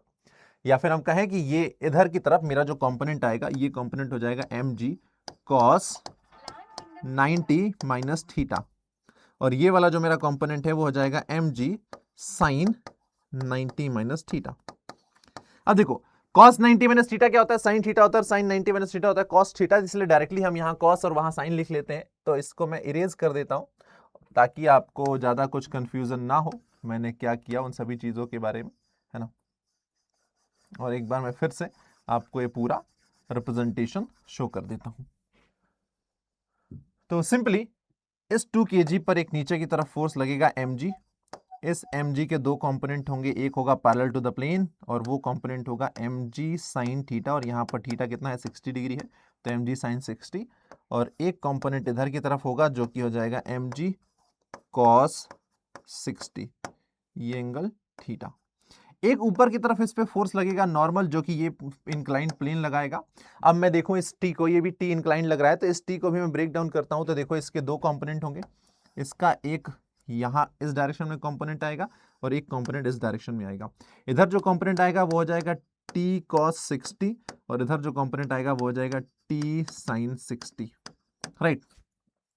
अब क्या ये जो मेरा ब्लॉक है इस डायरेक्शन में मोशन कर रहा है, द आंसर इज नो, इस डायरेक्शन मोशन नहीं कर रहा है, वो रेस्ट पर है, यानी ये जो T sine theta plus N बराबर हो जाएगा mg cos थीटा, और ना ही वो इस डायरेक्शन में स्लाइड कर रहा है, यानी आपका टी cos थीटा बराबर हो जाएगा mg sin थीटा, क्योंकि एफ नेट 0 करना है, एफ नेट 0 होगा तभी तो आपका ऑब्जेक्ट जो है स्लाइड डाउन नहीं करेगा। तो चलिए बराबर कर दीजिए, T cos 60 is equals to mg sin 60 हो जाएगा, T cos 60 is equals to mg sin 60। इस बॉक्स पर ऊपर की तरफ लगने वाला टेंशन नीचे की तरफ लगने वाले इस वेट के कंपोनेंट के बराबर हो जाएगा। वैल्यूज पुट कर देते हैं, T cos 60 की वैल्यू होती है 1/2 इंटू यहां पर ये हो जाएगा बराबर m की वैल्यू कितनी दी है, तो मास ऑफ ब्लॉक दिया है 2, यहां पर g की वैल्यू हमको दी है 10 और sin 60 होता है √3/2। ये 2 से 2 कैंसिल हो गया और यहां पर t का जो वैल्यू निकल के आ गया 2 इंटू 10 हो गया 20, 20 √3, तो the value of tension is 20 √3 Newton. चूंकि टेंशन एक फोर्स है तो उसका यूनिट भी न्यूटन होगा, तो आंसर हो जाएगा 20 √3 न्यूटन। बहुत ही सिंपल है। देखो वो जो चीजें की उसका रिप्रेजेंटेशन यहां पर मैंने कर रखा है, उसी का रिप्रेजेंटेशन यहां पर कर रखा है और सिंपल सा क्वेश्चन आपका सॉल्व हो गया। तो ये अभी जो मैंने किया आगे हम पढ़ेंगे, इसी लेक्चर में हम आगे पढ़ने वाले हैं जिसको हम FBD कहते हैं, फ्री बॉडी डायग्राम, जहां पर एक ऑब्जेक्ट पर लगने वाले सारे फोर्सेस का रिप्रेजेंटेशन किया जाता है। मैंने वही किया, इस पे जितने भी फोर्सेस लग रहे हैं वो सारे फोर्सेस को शो कर दिया एंड देन हम क्या कर रहे हैं, अपोजिट डायरेक्शन में लगने वाले फोर्सेस को बराबर कर दे रहे हैं क्योंकि ऑब्जेक्ट हमारा रेस्ट पर है और रेस्ट पर तभी होगा जब एफ नेट 0 होगा। ठीक है सर, ये बात समझ में आ गई। नाउ अभी तक हम लोग पढ़ रहे थे फर्स्ट लॉ ऑफ मोशन, जिसमें हमने पढ़ा था इनर्शिया, जो कि कहता था कि कोई ऑब्जेक्ट जो कि रेस्ट पर है या यूनिफॉर्म मोशन कर रहा है वो उसी चीज में कंटिन्यू करेगा जब तक उस पर कोई एक्सटर्नल फोर्स ना लगे। देन हमने फोर्सेस के बारे में कुछ बातें पढ़ी कि फोर्स क्या होता है, contact, non contact, tension, gravitational, electro, उसके बाद मैग्नेटिक, इलेक्ट्रोस्टैटिक एंड ऑल। अब हम आते हैं सेकंड लॉ ऑफ मोशन पे, जंप करते हैं, बट उससे पहले हमें एक कॉन्सेप्ट पढ़ना होता है, दैट इज मोमेंटम। अब मोमेंटम क्या होता है? तो मोमेंटम की अगर मैं बात करूं तो मोमेंटम बेसिकली ये बताता है कि कोई ऑब्जेक्ट जो कि मूव कर रहा है उसके अंदर कितना क्वांटिटी ऑफ मोशन है, यानी कितना वो मोशन अपने साथ लेकर चल रहा है। जैसे अगर मैं बात करूं, एक ट्रक है और एक साइकिल है, दोनों सेम स्पीड से मूव कर रहे हैं, दोनों सेम स्पीड से मूव कर रहे हैं, ट्रक भी और साइकिल भी, और अगर दोनों जाकर सामने किसी दीवार से टकराते हैं तो कौन ज्यादा डैमेज प्रोड्यूस करेगा? अब ये तो लॉजिकल आंसर है कि आप गेस करके बता देंगे कि सर ट्रक ज्यादा डैमेज प्रोड्यूस करेगा। भाई दोनों तो सेम स्पीड से चल रहे हैं। फिर सर स्पीड दोनों की सेम है, लेकिन उनके अंदर जो मोशन है, वो जो मोशन अपने अंदर वो रखे हुए हैं, क्वांटिटी ऑफ मोशन जो उनके अंदर है वो सिर्फ उनकी स्पीड पर डिपेंड नहीं करता है, वो एक और चीज पर डिपेंड करता है, that is the mass of the body. यानी जो बॉडी का मास और उसकी जो स्पीड होती है या हम कहें वेलोसिटी होती है, उसका जो प्रोडक्ट होता है, इनसे मिलकर हमें एक नई फिजिकल क्वांटिटी मिलती है, दैट इज मोमेंटम। तो हम कहेंगे momentum is the quantity possessed by an object by virtue of its mass and motion, and it is also known as the quantity of motion, कि एक बॉडी के अंदर कितना मोशन कंटेन है। और ये एक वेक्टर क्वांटिटी होता है, क्योंकि जो मोमेंटम आपका हो जाएगा, momentum is equal to the product of mass of the object and its velocity. अब मोमेंटम को P से रिप्रेजेंट करते हैं, मास को M से एंड वेलोसिटी को V से, तो फॉर्मूला हो जाएगा P बराबर M इंटू V। चूंकि वेलोसिटी एक वेक्टर क्वांटिटी है तो मोमेंटम भी जो है मेरा वेक्टर क्वांटिटी हो जाएगा। जैसे अगर मैं इधर की तरफ ईस्ट डायरेक्शन को अगर पॉजिटिव लेता हूं, मतलब मैं स्टार्टिंग डायरेक्शन लेता हूं, ऑब्जेक्ट का मास M है, वेलोसिटी V है, तो इसका जो मोमेंटम है इनिशियल वो हो जाएगा M इंटू V। लेकिन अगर मैं इसी ऑब्जेक्ट को अपने इनिशियल डायरेक्शन के अपोजिट डायरेक्शन मूव करवाता हूं, जैसे कि पहले ये ईस्ट में मूव कर रहा था बट अभी ये वेस्ट में मूव कर रहा है, तो ये जो डायरेक्शन है अब चेंज हो गई है, अपोजिट हो गई है। तो अब जब मैं इसका मोमेंटम लिखूंगा फाइनल, तो ये एम वी होगा, लेकिन डायरेक्शन अपोजिट हो गई है, तो उसको रिप्रेजेंट करने के लिए मैं माइनस साइन लगा दूंगा, तो हो जाएगा माइनस एम इंटू वी। यहां पर माइनस साइन ये शो कर रहा है कि नाउ अब जो हमारा ऑब्जेक्ट है वो अपने इनिशियल मोशन के डायरेक्शन के जस्ट अपोजिट मूव कर रहा है। पहले अगर ऑब्जेक्ट हमारा ईस्ट में मूव कर रहा था तो अब वो वेस्ट में मूव करना शुरू कर चुका है। इसी पर बेस एक क्वेश्चन है, इस क्वेश्चन को देखते हैं, सॉल्व करते हैं, देखते हैं क्या आंसर आता है। तो आपसे कह रहा है कि two bodies having mass 6 kg and 9 kg are said to have equal momentum while in motion. Find out the ratio of their velocities. बहुत ही सिंपल सी चीज है भाई, दो बॉडी है यहां पर A और B, तो आपको कह रहा है कि उनका मास 6 और 9 kg और उनका मोमेंटम इक्वल है। तो मेरे पास एक बॉडी है A, PA, उसका मोमेंटम हो जाएगा MA इंटू VA। एक दूसरी बॉडी है B, जिसका मास है MB और वेलोसिटी है VB। दो इक्वेशन, पहली इक्वेशन 2 हमसे कह रहा है कि दोनों का मोमेंटम बराबर है, तो आप दोनों इक्वेशन को बराबर कर दीजिए। यानी गिवन क्वेश्चन में दिया है PA बराबर PB, और इसको हम बराबर कर देते हैं, तो हो जाएगा MA इंटू VA बराबर MB into VB। Values put कर देते हैं। MA mass of body A 6 kg, velocity of body A हमें नहीं पता, उसके बाद mass of body B 9 kg into velocity of body B हमें नहीं पता, और हमें क्या बताना है, the ratio of their velocity, यानी VA अपॉन VB बताना है। तो यहां से VA अपॉन VB, मैं क्या कर रहा हूं, VB को यहां लेकर आ रहा हूं इक्वल टू के, और ये जो मेरा 6 है इसको इक्वल टू के यहां लेकर जा रहा हूं। तो VB जब इक्वल टू के इधर आएगा तो अपॉन में आ जाएगा, और ये 6 जब इक्वल टू के इधर जाएगा तो अपॉन में चला जाएगा, तो इधर 9 तो ऑलरेडी है ही और 6 नीचे आ जाएगा। तो यहां से इसको जब हम सॉल्व कर देंगे तो VA अपॉन VB हो जाएगा मेरा 3/2। 3 से डिवाइड कर दिया, 3/2 आंसर कौन सा है, 3/2, option D is the correct answer, ये हो जाएगा। देखा कैसे सॉल्व किया, बस वही मोमेंटम का फॉर्मूला जो होता है P बराबर M इंटू V, उसको लगाया और सॉल्व कर दिया। अब हम आगे बढ़ते हैं और अब इसी मोमेंटम पर बेस कुछ चीजों की बात करते हैं, जो कि हमारा Newton second law of motion. अच्छा चलो वापस यहां पे चलते हैं और एक क्वेश्चन मैं आप लोगों से पूछता हूं कि भाई यहां समझते हैं, एक ऑब्जेक्ट है, ठीक है, ये रहा एक ऑब्जेक्ट, मान लीजिए कि आप खुद ही हैं, आप खुद हैं और जो कि अभी पॉइंट ए पर हैं और चल रहे हैं, तो इस पॉइंट ए पर आपका जो वेलोसिटी है वो हमने कैलकुलेट किया u।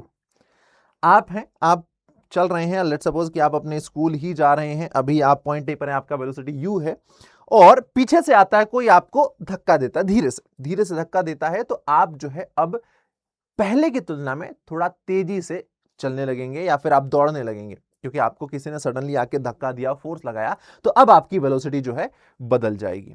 लेकिन अगर वही जो इंसान आपको धक्का दे रहा है वो तेजी से धक्का दे, तो आपकी जो वेलोसिटी है वो बहुत ज्यादा चेंज हो जाएगी और बहुत ज्यादा तेजी से आप दौड़ने लगेंगे, हो सकता है आप गिर भी जाएं, तो ये जो आपकी वेलोसिटी में चेंज आ रहा है वो क्यों आ रहा है? क्योंकि हमने आपके ऊपर फोर्स लगाया फॉर टाइम टी, और क्या देखा हमने कि कुछ टाइम बाद, टी टाइम बाद, आप पॉइंट बी पर पहुंच गए और आपकी वेलोसिटी हो गई है वी। तो आपकी जो वेलोसिटी u से v हो रही है वो क्यों हो रही है? क्योंकि आपके ऊपर फोर्स लगाया जा रहा है t टाइम तक, तब आपकी वेलोसिटी में चेंज आ रहा है। तो इसी पर बेस्ड आपका न्यूटन का सेकंड लॉ ऑफ मोशन है, जो कि ये कहता है कि किसी भी बॉडी के मोमेंटम में होने वाला चेंज, मोमेंटम मतलब मास इनटू वेलोसिटी, मास तो सेम है बट ऑब्जेक्ट की वेलोसिटी को आप इंक्रीज कर रहे हैं, कैसे? फोर्स लगा के। अब जितना ज्यादा आप फोर्स लगाएंगे ऑब्जेक्ट की वेलोसिटी में उतना ज्यादा चेंज आएगा, कम फोर्स लगाएंगे ऑब्जेक्ट की वेलोसिटी में कम चेंज आएगा, तो मोमेंटम में भी चेंज कम होगा।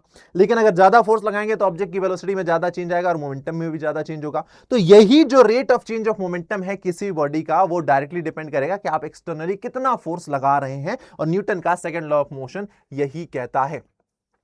The rate of change of momentum of an object is proportional to the net external force and in the direction of net force applied।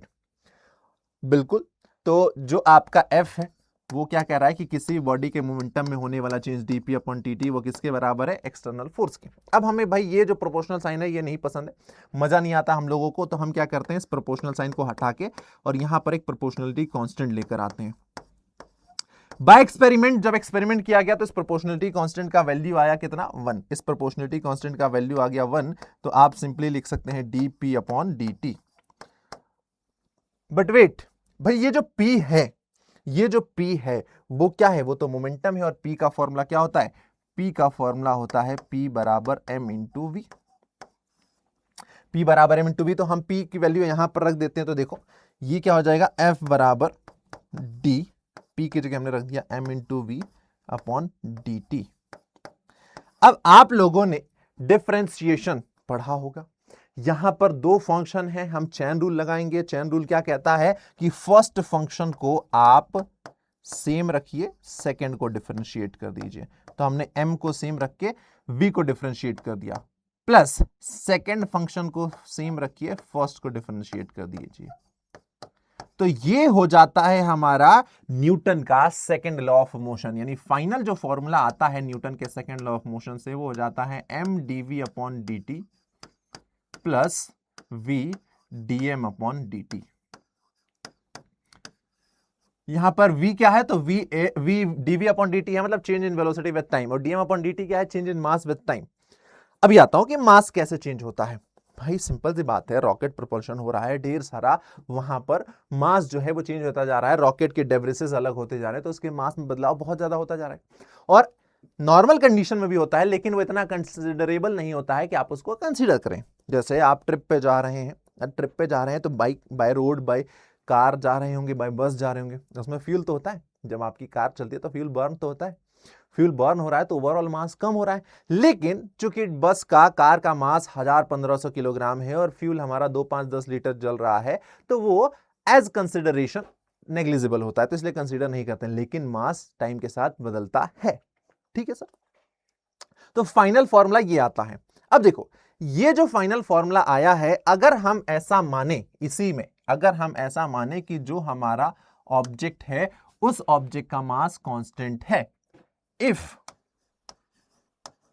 mass of given object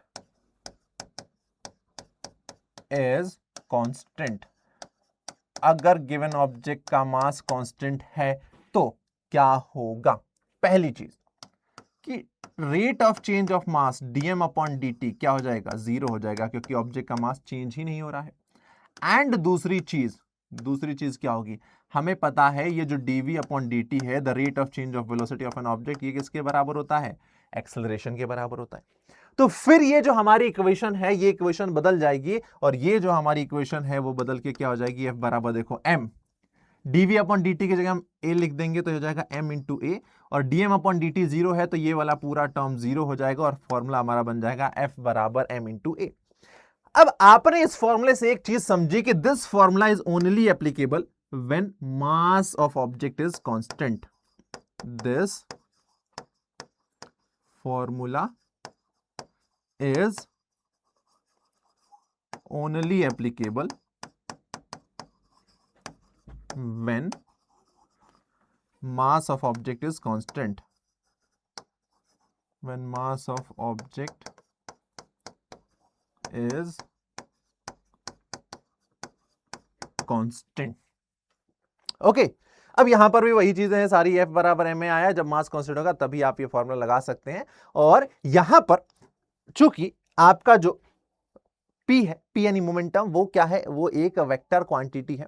तो vector quantity का मतलब क्या हो गया, vector quantity से ये हमें मिला कि जो F है, F वेक्टर बराबर dP वेक्टर अपॉन dt बराबर ma वेक्टर, क्योंकि a भी आपका क्या है, एक वेक्टर क्वांटिटी है। अब यहां पर आप डायरेक्शन वाइज देखेंगे कि अगर x एक्सिस में फोर्स लगा रहा हूं तो मोमेंटम में जो चेंज है वो x एक्सिस में होगा, और बॉडी का जो एक्सेलरेशन है वो भी एक्स एक्सिस में होगा। मतलब जिस डायरेक्शन में आप फोर्स लगा रहे हैं, बॉडी उसी डायरेक्शन मूव करेगी, उसके मोमेंटम में जो चेंज है सेम उसी डायरेक्शन में आएगा, और बॉडी में जो एक्सेलरेशन प्रोड्यूस होगा वो भी सेम उसी डायरेक्शन में होगा जिस डायरेक्शन में आप फोर्स लगा रहे हैं। तो अगर आप फोर्स एक्स एक्सिस में लगा रहे हैं तो बॉडी के एक्सेलरेशन में चेंज भी एक्स एक्सिस में आएगा।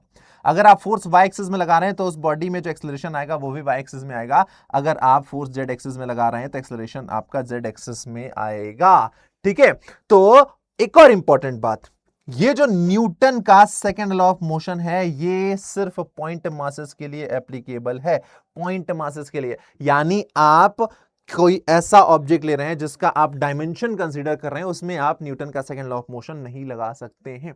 ओके सर, न्यूटन का सेकंड लॉ ऑफ मोशन हमें समझ में आ गया। यहां पर एक क्वेश्चन है, क्वेश्चन हमसे क्या कह रहा है, 5t² i cap plus 10t j cap. ठीक है, हमें जो मोमेंटम दिया हुआ है, मोमेंटम हमें दिया हुआ है 5t² i cap plus 10t j cap. Find the magnitude and direction of force acting on the particle, ये दिया हुआ है मोमेंटम। तो देखो अभी जस्ट हमने पढ़ा कि जो फोर्स होता है वो होता है dp upon dt, change in momentum. यानी ये जो मुझे फंक्शन दिया हुआ है 5t² प्लस 10t, मैं इस फंक्शन को t के रिस्पेक्ट में डिफरेंशिएट कर दूं तो क्या हो जाएगा, तो देखिए ये हो जाएगा 10t प्लस 10t प्लस 10 हो जाएगा, क्योंकि 2 आगे आ जाएगा तो 5 इंटू 2 t की पावर 2 माइनस 1 1 हो जाएगा, और t की पावर 1 है तो आगे आ जाएगा 10 इंटू 1, t की पावर 1 माइनस 1 0 हो जाएगा। अब आपसे बोला कि direction of force acting on the particle at t बराबर 0, मैग्नीट्यूड एंड डायरेक्शन। तो भाई यहां पर t बराबर एट t बराबर 1, एट t बराबर 1 मैं फोर्स निकालूंगा तो फोर्स हो जाएगा मेरा 10 इंटू 1 प्लस 10, तो जो मेरा फोर्स आया वो कितना हो गया 20। वेट नहीं, 20 नहीं होगा, 20 नहीं होगा, क्योंकि ये जो मेरा फोर्स आया है, इरेज, एक चीज हमने बस यहां पर मिस कर दी, वो चीज हमें लिखना है, जैसे ये, हाँ यहां पर ये आपको डायरेक्शन भी दिया है कि ये जो 5t² है ये i कैप है प्लस 10t j कैप है। तो मैं अगर इसका डिफरेंशिएशन करूंगा तो जो मेरा फोर्स आ रहा है, टोटल फोर्स आ रहा है, वो क्या हो जाएगा, ये हो जाएगा 10t i cap plus 10 j cap, 10t i cap plus 10 j cap, ये आ गया। अब मैं यहां पर t बराबर 1 रख देता हूं, t बराबर 1 रख देता हूं एट t बराबर 1 सेकेंड, तो जो मेरा फोर्स आएगा t बराबर 1 सेकेंड पे, वो फोर्स हो जाएगा मेरा F टोटल। t 1 रख दिया तो ये हो गया 10 इंटू 1 10 ही रहेगा, 10 i cap plus 10 j cap. यानी जो बॉडी पर फोर्स लग रहा है टोटल वो कितना लग रहा है 10 आई कैप प्लस 10 जे कैप। इसको अगर मैं रिप्रेजेंट करूं तो रिप्रेजेंटेशन ऐसा हो जाएगा कि इधर की तरफ लग रहा है 10 आई कैप और इधर की तरफ मेरा जो फोर्स लग रहा है वो लग रहा है 10 जे कैप। मुझे इसका रिजल्टेंट निकालना है कि रिजल्टेंट कितना होगा, तो रिजल्टेंट ये होगा। और आपको पता है कि दो वेक्टर्स के बीच में अगर आपको रिजल्टेंट निकालना है तो उसके लिए फॉर्मूला क्या होता है, जैसे ए वेक्टर और बी वेक्टर एक दूसरे से थीटा एंगल पर हैं तो उनका रिजल्टेंट ए बी वेक्टर क्या हो जाएगा, वो हो जाएगा A square plus B square plus 2ab cos theta, 2ab cos theta. ये हो जाता है हमारा दो वेक्टर्स के बीच में अगर मैं रिजल्टेंट निकालूं, दो वेक्टर्स के बीच में मैं रिजल्टेंट निकालूं मॉड ए बी तो हो जाएगा ये। अब यहां पर मुझे एफ टोटल निकालना है तो एफ टोटल कितना हो जाएगा, तो देखो ये हो जाएगा f1 का स्क्वायर यानी x का स्क्वायर प्लस fy का स्क्वायर, ये हो जाएगा fx का स्क्वायर प्लस fy का square plus 2fx fy cos 90, क्योंकि यहां पर x और y के बीच में एंगल कितना है 90 डिग्री है। तो यहां से जो मेरा टोटल फोर्स है वो कितना हो जाएगा fx मतलब 10 का स्क्वायर, 10 का स्क्वायर प्लस 10 का स्क्वायर प्लस ये वाला टर्म जीरो हो जाएगा क्योंकि cos 90 जीरो होता है। अब ये पूरा हो जाएगा तो जो मेरा यहां से F टोटल आया 10 बाहर आ गया और √2 बचा तो 10√2 न्यूटन। ये तो आ गया मेरे फोर्स का मैग्नीट्यूड, फोर्स का मैग्नीट्यूड आ गया। अब मुझे ये एंगल निकालना है, मुझे ये वाला एंगल निकालना है, ये थीटा निकालना है। तो देखो यहां से आपको पता है PBP upon HHB tan theta, tan theta अगर मैं निकालूंगा तो tan थीटा होता है परपेंडिकुलर अपॉन बेस। यहां से मैं tan थीटा अगर मैं निकालूं तो परपेंडिकुलर यानी यहां पर क्या है, यहां पर लिया है fy और ये है fx, तो यहां से tan थीटा जो है मेरा वो आ जाएगा fy कितना है 10 और fx कितना है 10, तो ये हो जाएगा 1। tan थीटा 1 है तो थीटा बराबर कितना हो जाएगा, थीटा बराबर हो जाएगा 45 डिग्री। तो जो मेरा फोर्स है वो है 10√2 और थीटा है 45 डिग्री। तो जो मेरा फोर्स है वो 10√2 न्यूटन है और थीटा जो मेरा आ रहा है वो आ रहा है 45 डिग्री। वो कैसे निकाला, fy अपॉन x से हम निकाल लेंगे थीटा। क्लियर है, ये बात समझ में आ गई। चलिए बड़ी अच्छी बात है, आगे बढ़ते हैं और यूनिट ऑफ फोर्स की बात करते हैं। तो ये आपको पता है ना कि फोर्स की यूनिट न्यूटन होती है ना। और ग्रेविटेशनल यूनिट ऑफ फोर्स क्या होता है, तो kg weight, gravitational unit of force होता है केजी वेट होता है। ये आपको पता है तो ये चीज बताने का नीड नहीं है। Now coming to the Newton's third law of motion. Newton third law of motion क्या कहता है, बड़ा इंपॉर्टेंट है Newton third law of motion. भाई सिंपल सी बात है, ये आपने पढ़ा है कि every action is equal and opposite reaction. अगर आप अपने गाल पे चाटा मारते हैं बहुत तेजी से तो आपकी गाल को दर्द तो होगा ही, आपके हाथों में भी दर्द होगा। पर सवाल आ रहा है कि सर मारा तो गाल को गया है, हाथ को क्यों दर्द हो रहा है। तो भाई हाथ को दर्द इसलिए हो रहा है क्योंकि गाल भी आपके हाथों पर उतना ही फोर्स लगा रहा है जितना आप अपने गाल पे लगा रहे हैं। जैसे एक ट्रक, मूविंग ट्रक आता है बहुत तेजी से और आके किसी दीवार से टकरा जाता है तो सिर्फ दीवार नहीं टूटती है, ट्रक भी टूटता है। टूटना तो बेसिकली चाहिए दीवार को क्योंकि ट्रक आके दीवार से टकरा रहा है ना, लेकिन ट्रक भी टूट जाता है क्योंकि जितना फोर्स ट्रक दीवार पर लगा रहा है उतना ही फोर्स दीवार ट्रक पर लगा रही है, जिसको इक्वल एंड अपोजिट रिएक्शन कहा जाता है। और यही न्यूटन का थर्ड लॉ है कि Newton third law states that every action is equal and opposite reaction. जैसे जब ये दोनों बॉडी आपस में आके टकराएंगी तो ये बॉडी, ए वाली बॉडी बी पे फोर्स लगाएगी और बी वाली बॉडी ए पर फोर्स लगाएगी और ये जो भी फोर्स लगाएंगे वो दोनों बराबर होंगे। यानी ए बी पर जितना फोर्स लगा रही है बिल्कुल उतना ही फोर्स बी ए पर लगाएगा बट इन अपोजिट डायरेक्शन। ये है न्यूटन का थर्ड लॉ, ये है न्यूटन का थर्ड लॉ। इसके स्टेटमेंट की अगर बात करें तो स्टेटमेंट है to every action there is always an equal and opposite reaction और the mutual action between any two bodies are always equal and oppositely directed. आप कह सकते हैं कि भाई फोर्स जो है हमेशा पेयर में अकर करता है और एक्शन रिएक्शन पेयर होता है और दोनों ही सेम टाइम पर लगते हैं साइमल्टेनियसली। ऐसा नहीं होता है कि एक्शन पहले लग जाए रिएक्शन बाद में हो, कि जो ट्रक है दीवार से टकराए पहले दीवार टूटे फिर बाद में ट्रक टूटे, नहीं, दोनों सेम टाइम पर लगते हैं, साइमल्टेनियसली लगते हैं। एक्शन एंड रिएक्शन साइमल्टेनियसली लगते हैं। फिर हम बात करें एक्शन एंड रिएक्शन पेयर की तो देखो फोर्सेस के बारे में एक बड़ी ही इंपॉर्टेंट सी बात यह है कि फोर्स हमेशा पेयर में होते हैं। जैसे एक्शन रिएक्शन दोनों ही सेम टाइम पर लगते हैं और एक्शन रिएक्शन के लिए कुछ कंडीशन होती हैं। क्या होती है एक्शन रिएक्शन पेयर के लिए कुछ कंडीशन, कि ये एक साथ अकर करते हैं। एक साथ साइमल्टेनियसली, मतलब दोनों ही एक्शन रिएक्शन सेम टाइम पर लग रहे हैं। दूसरा, ये अपोजिट डायरेक्शन में एक्ट करते हैं, यानी एक अगर लेफ्ट लगेगा तो दूसरा राइट लगेगा। तीसरा, ये सेम लाइन ऑफ एक्शन के अलोंग लगते हैं। चौथा, कि ये डिफरेंट ऑब्जेक्ट पर लगते हैं, इसीलिए एक दूसरे को कैंसिल आउट नहीं करते हैं, वरना आप कह सकते हैं कि sir action reaction equal and opposite है तो बॉडी पर तो नेट फोर्स 0 हो गया। पर लाल, ओ लाल, एक्शन अलग बॉडी पर लग रहा है। जैसे ट्रक दीवार से टकरा रहा है तो एक्शन दीवार पर लग रहा है और रिएक्शन ट्रक पर लग रहा है। तो एक्शन रिएक्शन सेम बॉडी पर ना लग के डिफरेंट बॉडी पर लगते हैं, इसलिए एक दूसरे को कैंसिल आउट नहीं करते हैं। एंड पांचवा पॉइंट कि इनका मैग्नीट्यूड इक्वल होता है और ये सेम नेचर के होते हैं। मैग्नीट्यूड इक्वल है एंड ये सेम नेचर के होते हैं। अब आगे आप जब भी पढ़ेंगे तो आपको कई बार बोला जाएगा सिस्टम सिस्टम सिस्टम, वो वाला सिस्टम नहीं, सिस्टम हैंग करने वाला सिस्टम नहीं। यहां पर एक सिस्टम की बात होगी कि हम एक पुलिस सिस्टम की बात करें, यहां पर मास सिस्टम की बात करें, तो सिस्टम क्या होता है? तो सिस्टम को डिफाइन आप करेंगे, two and more object which interact with each other form a system. जैसे ये दो ऑब्जेक्ट एक दूसरे के साथ इंटरेक्शन कर रहे हैं, तो अब इन दोनों ऑब्जेक्ट्स को कंबाइंडली हम एक सिस्टम कहेंगे। Action reaction pair existing within the system are treated as internal forces, यानी इनके बीच में ये, क्योंकि दोनों एक दूसरे के साथ स्पेशल कांटेक्ट में है तो एक दूसरे पर एक्शन रिएक्शन लगाएंगे, तो इन सिस्टम के बीच में जो एक्शन रिएक्शन लगता है उसको हम इंटरनल फोर्सेस की तरह ट्रीट करते हैं। Forces exerted on the constituent of a system by the surrounding are called external force. अब इनमें से किसी पर भी एक फोर्स लग जाए एक्सटर्नली तो उसको हम एक्सटर्नल फोर्स कहेंगे, एक्सटर्नल फोर्स हम कहेंगे। नाउ अब न्यूटन का थर्ड लॉ ऑफ मोशन जो कहता है every action is equal and opposite reaction. चलिए, न्यूटन का सेकंड लॉ ऑफ मोशन आपको याद है?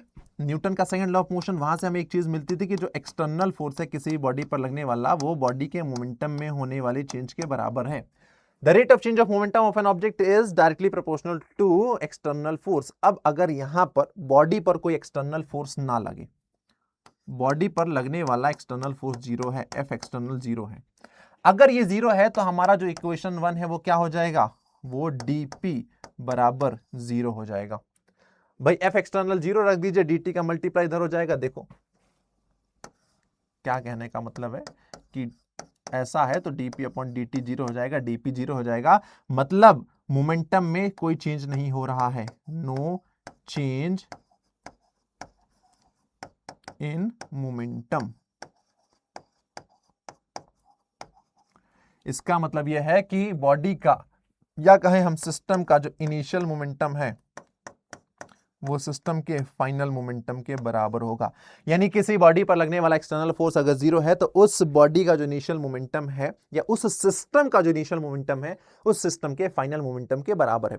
तो law of conservation of linear momentum ये कहता है कि अगर बॉडी पर लगने वाला या फिर सिस्टम पर लगने वाला एक्सटर्नल फोर्स 0 है तो किसी इवेंट के होने से पहले सिस्टम का कुल मोमेंटम इवेंट के होने के बाद सिस्टम के कुल मोमेंटम के बराबर होता है। Okay, if the external force acting on the system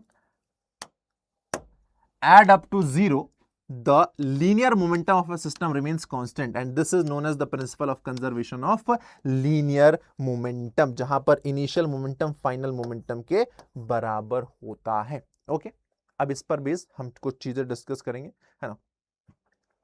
conservation of, वही बातें जो मैंने आपको बताई वही बातें यहां पर लिखी हुई हैं। क्वेश्चन समझते हैं, क्वेश्चन करेंगे तो ज्यादा बेहतर समझ में आएगा। A body of mass 1000 kg is moving horizontally with a velocity 50 meter per second. A mass of 250 kg is added suddenly. Find the final velocity. Find the final velocity. तो देखो, ये कंडीशन हो रहा था, ये कंडीशन हो रहा था कि एक बॉडी है 1000 kg की, वो हॉरिजॉन्टली मूव करिए 50 मीटर पर सेकंड की वेलोसिटी से, और अचानक से उस पर एक 250 किलो का वेट ऐड कर दिया जाता है, तो अब वेलोसिटी क्या हो जाएगा? तो देखो, इनिशियल मोमेंटम कितना था? m1u1। फाइनल मोमेंटम क्या हो जा रहा है? तो अब बॉडी का मास m1 प्लस m2 हो जा रहा है और फाइनल वेलोसिटी तो हमको फाइंड करनी है। तो इनिशियली जब हमारा बॉडी मूव कर रहा था 1000 किलोग्राम का, कितनी वेलोसिटी से मूव कर रहा था? 50 मीटर पर सेकंड की वेलोसिटी से मूव कर रहा था, और पूरे सिस्टम का यही मोमेंटम था इनिशियल, 1000 इंटू 50, यही था इनिशियल मोमेंटम, क्योंकि यही बॉडी मूव कर रहा है, इसमें मास भी है एंड इसमें वेलोसिटी भी है। तो 1000 केजी का बॉडी 50 मीटर पर सेकंड की वेलोसिटी से मूव कर रहा है, और अब एक इवेंट हो रहा है, यानी 250 केजी का मास उस पर ऐड हो रहा है, तो इवेंट के होने से पहले सिस्टम का कुल momentum m into you, event के होने के बाद सिस्टम का कुल मोमेंटम m इंटू वी। लेकिन अब यहां पर m क्या हो गया, चेंज हो गया है। 1000 केजी का मास ऑलरेडी था ही, और उस पर 250 केजी हमने और पुट कर दिया, और अब ये हमारा ऑब्जेक्ट मूव करेगा विथ सम फाइनल वेलोसिटी, और वो कितनी है वो हमें नहीं पता। ये देखो, ये हो जाएगा 5 1 2 3 4 0, ये हो जाएगा कितना 1250 इंटू वी। 1250 इंटू वी, यहां से एक जीरो से एक जीरो कैंसिल हो गया, ये हो गया 5000 बटे 125 बराबर वी। इसको हम सॉल्व कर लेंगे, कितना टाइम्स जाएगा, 40 टाइम्स, यानी जो हमारा वेलोसिटी आया फाइनल, यानी जब ये दोनों एक साथ मूव करेंगे तो वो किस वेलोसिटी से मूव करेंगे, वो मूव करेंगे 40 मीटर पर सेकेंड। इनिशियली ये जो 1000 केजी का ब्लॉक है मूव कर रहा है with velocity 50 metre per second, और अब ये पूरा सिस्टम हमारा मूव करेगा with velocity 40 metre per second. Clear है, समझ में आ गया। ये है law of conservation of momentum पर बेस्ड सवाल। यहां पर एक सवाल बहुत ही बढ़िया और बहुत ही प्यारा सा सवाल है, चलिए इस सवाल को देखते हैं। ये सवाल कह रहा है कि a gun of mass 10 kg fire 4 bullets per second, the mass of each bullet is 20 gram and the velocity of the bullet when it leaves the gun is 300 meter per second. The average force per second required to hold the gun while firing is। अब देखो, initially जब हमने उस gun को पकड़ा हुआ है तो बुलेट उसके अंदर है, ना तो गन मूव कर रही है ना ही बुलेट मूव कर रही है, यानी initial momentum of the system zero. Initial momentum of the system कितना है, जीरो है। क्यों भाई, क्योंकि ना तो गन मूव करिए ना ही उसके अंदर बुलेट मूव करिए, वो रुका हुआ है। लेकिन जब हम बुलेट को फायर करते हैं तब आपका बुलेट मूव कर रहा है और गन भी मूव कर रहा है, यानी जो फाइनल मोमेंटम हो रहा है बॉडी का, या हम कहें बुलेट एंड गन के सिस्टम का, वो कितना हो रहा है, पीएफ। फाइनल मोमेंटम कितना हो रहा है, तो देखो मास of the bullet, velocity of the bullet and पर सेकेंड कितनी आपके बुलेट निकल रहे हैं। तो पहले हम सिर्फ फाइनल मोमेंटम निकाल लेते हैं। तो ये देखो मास कितना है बुलेट का 20 ग्राम, तो 20 बाई 1000, और वेलोसिटी कितना है बुलेट का 300, तो ये आ गया हमारा final momentum 6 kg metre per second. 6 kg metre per second. यहां से अगर मैं फोर्स निकालूं तो फोर्स होता है change in momentum, change in momentum upon time, Newton के सेकंड लॉ ऑफ मोशन से। तो देखो चेंज इन मोमेंटम यानी final momentum minus initial momentum divided by time.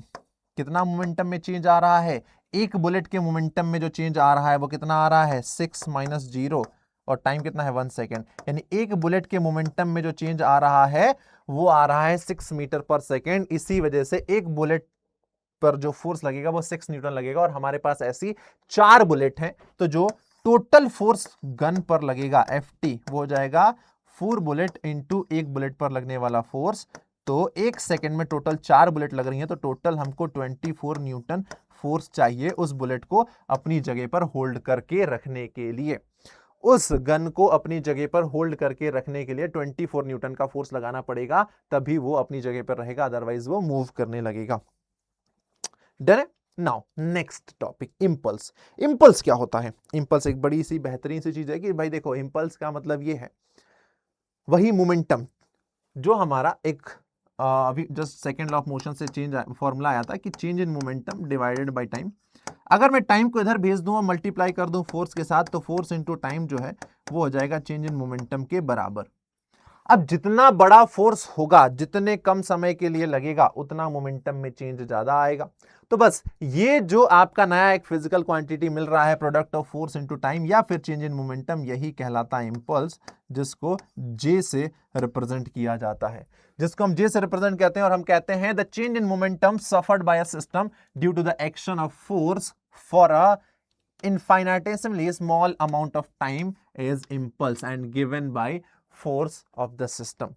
तो J बराबर होता है F इंटू डी टी, या फिर चेंज इन मोमेंटम जो यहां पर हमने लिखा है, इसको इंपल्स कहते हैं। अगर मैं इंपल्स की यूनिट की बात करूं तो इंपल्स का यूनिट हो जाएगा न्यूटन सेकेंड, फोर्स का यूनिट न्यूटन, टाइम का यूनिट सेकेंड, या फिर इसी का यूनिट ये भी हो जाएगा मोमेंटम का यूनिट। मोमेंटम का यूनिट क्या होता है? KG metre per second. तो इंपल्स का यूनिट न्यूटन सेकेंड भी हो सकता है, केजी मीटर पर सेकेंड भी हो सकता है। ठीक है, चलो आगे बढ़ते हैं और अब हम बात करते हैं इंपल्स की कुछ बारे में। तो force acting for a very short interval of time is called impulsive force. बहुत कम समय के लिए किसी बॉडी पर जो फोर्स लगता है वो इंपल्सिव फोर्स कहलाता है।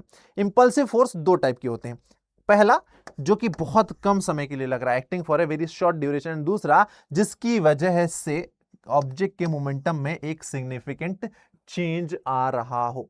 ओके, कुछ क्वेश्चन से समझते हैं ये जो आपके चेंज इन मोमेंटम और इंपल्स वाले घटनाएं हैं इनको। यहां पर एक छोटा सा सवाल है, कह रहा है कि 100 gram iron ball having a velocity 10 metre per second collide with a wall at an angle and rebound at the same angle if the period of contact between the ball and the wall is 0.1 second, then the force experienced by the wall is। Force निकालना है, क्या कर सकते हैं? बहुत ही simple है भाई, momentum में होने वाला चेंज जो है आप फाइंड आउट कर लीजिए। अब देखो ये बॉल जा रही है, जाकर यहां पर टकरा रही है, टकरा के रिबाउंड होके वापस आ रही है। तो देखो इसके पास आपका इनिशियल इसका क्या दिया है? वेलोसिटी दिया हुआ है, तो मैं इसका p मान लेता हूं कि मेरे पास इसका मोमेंटम है इसका। अब मैं इसके मोमेंटम के कंपोनेंट ब्रेक करता हूं, तो देखो ये रहा p और एक तो ये रहा और एक ये कंपोनेंट जाएगा, इसके दो कंपोनेंट ब्रेक होंगे, इसके दो कंपोनेंट ब्रेक होंगे।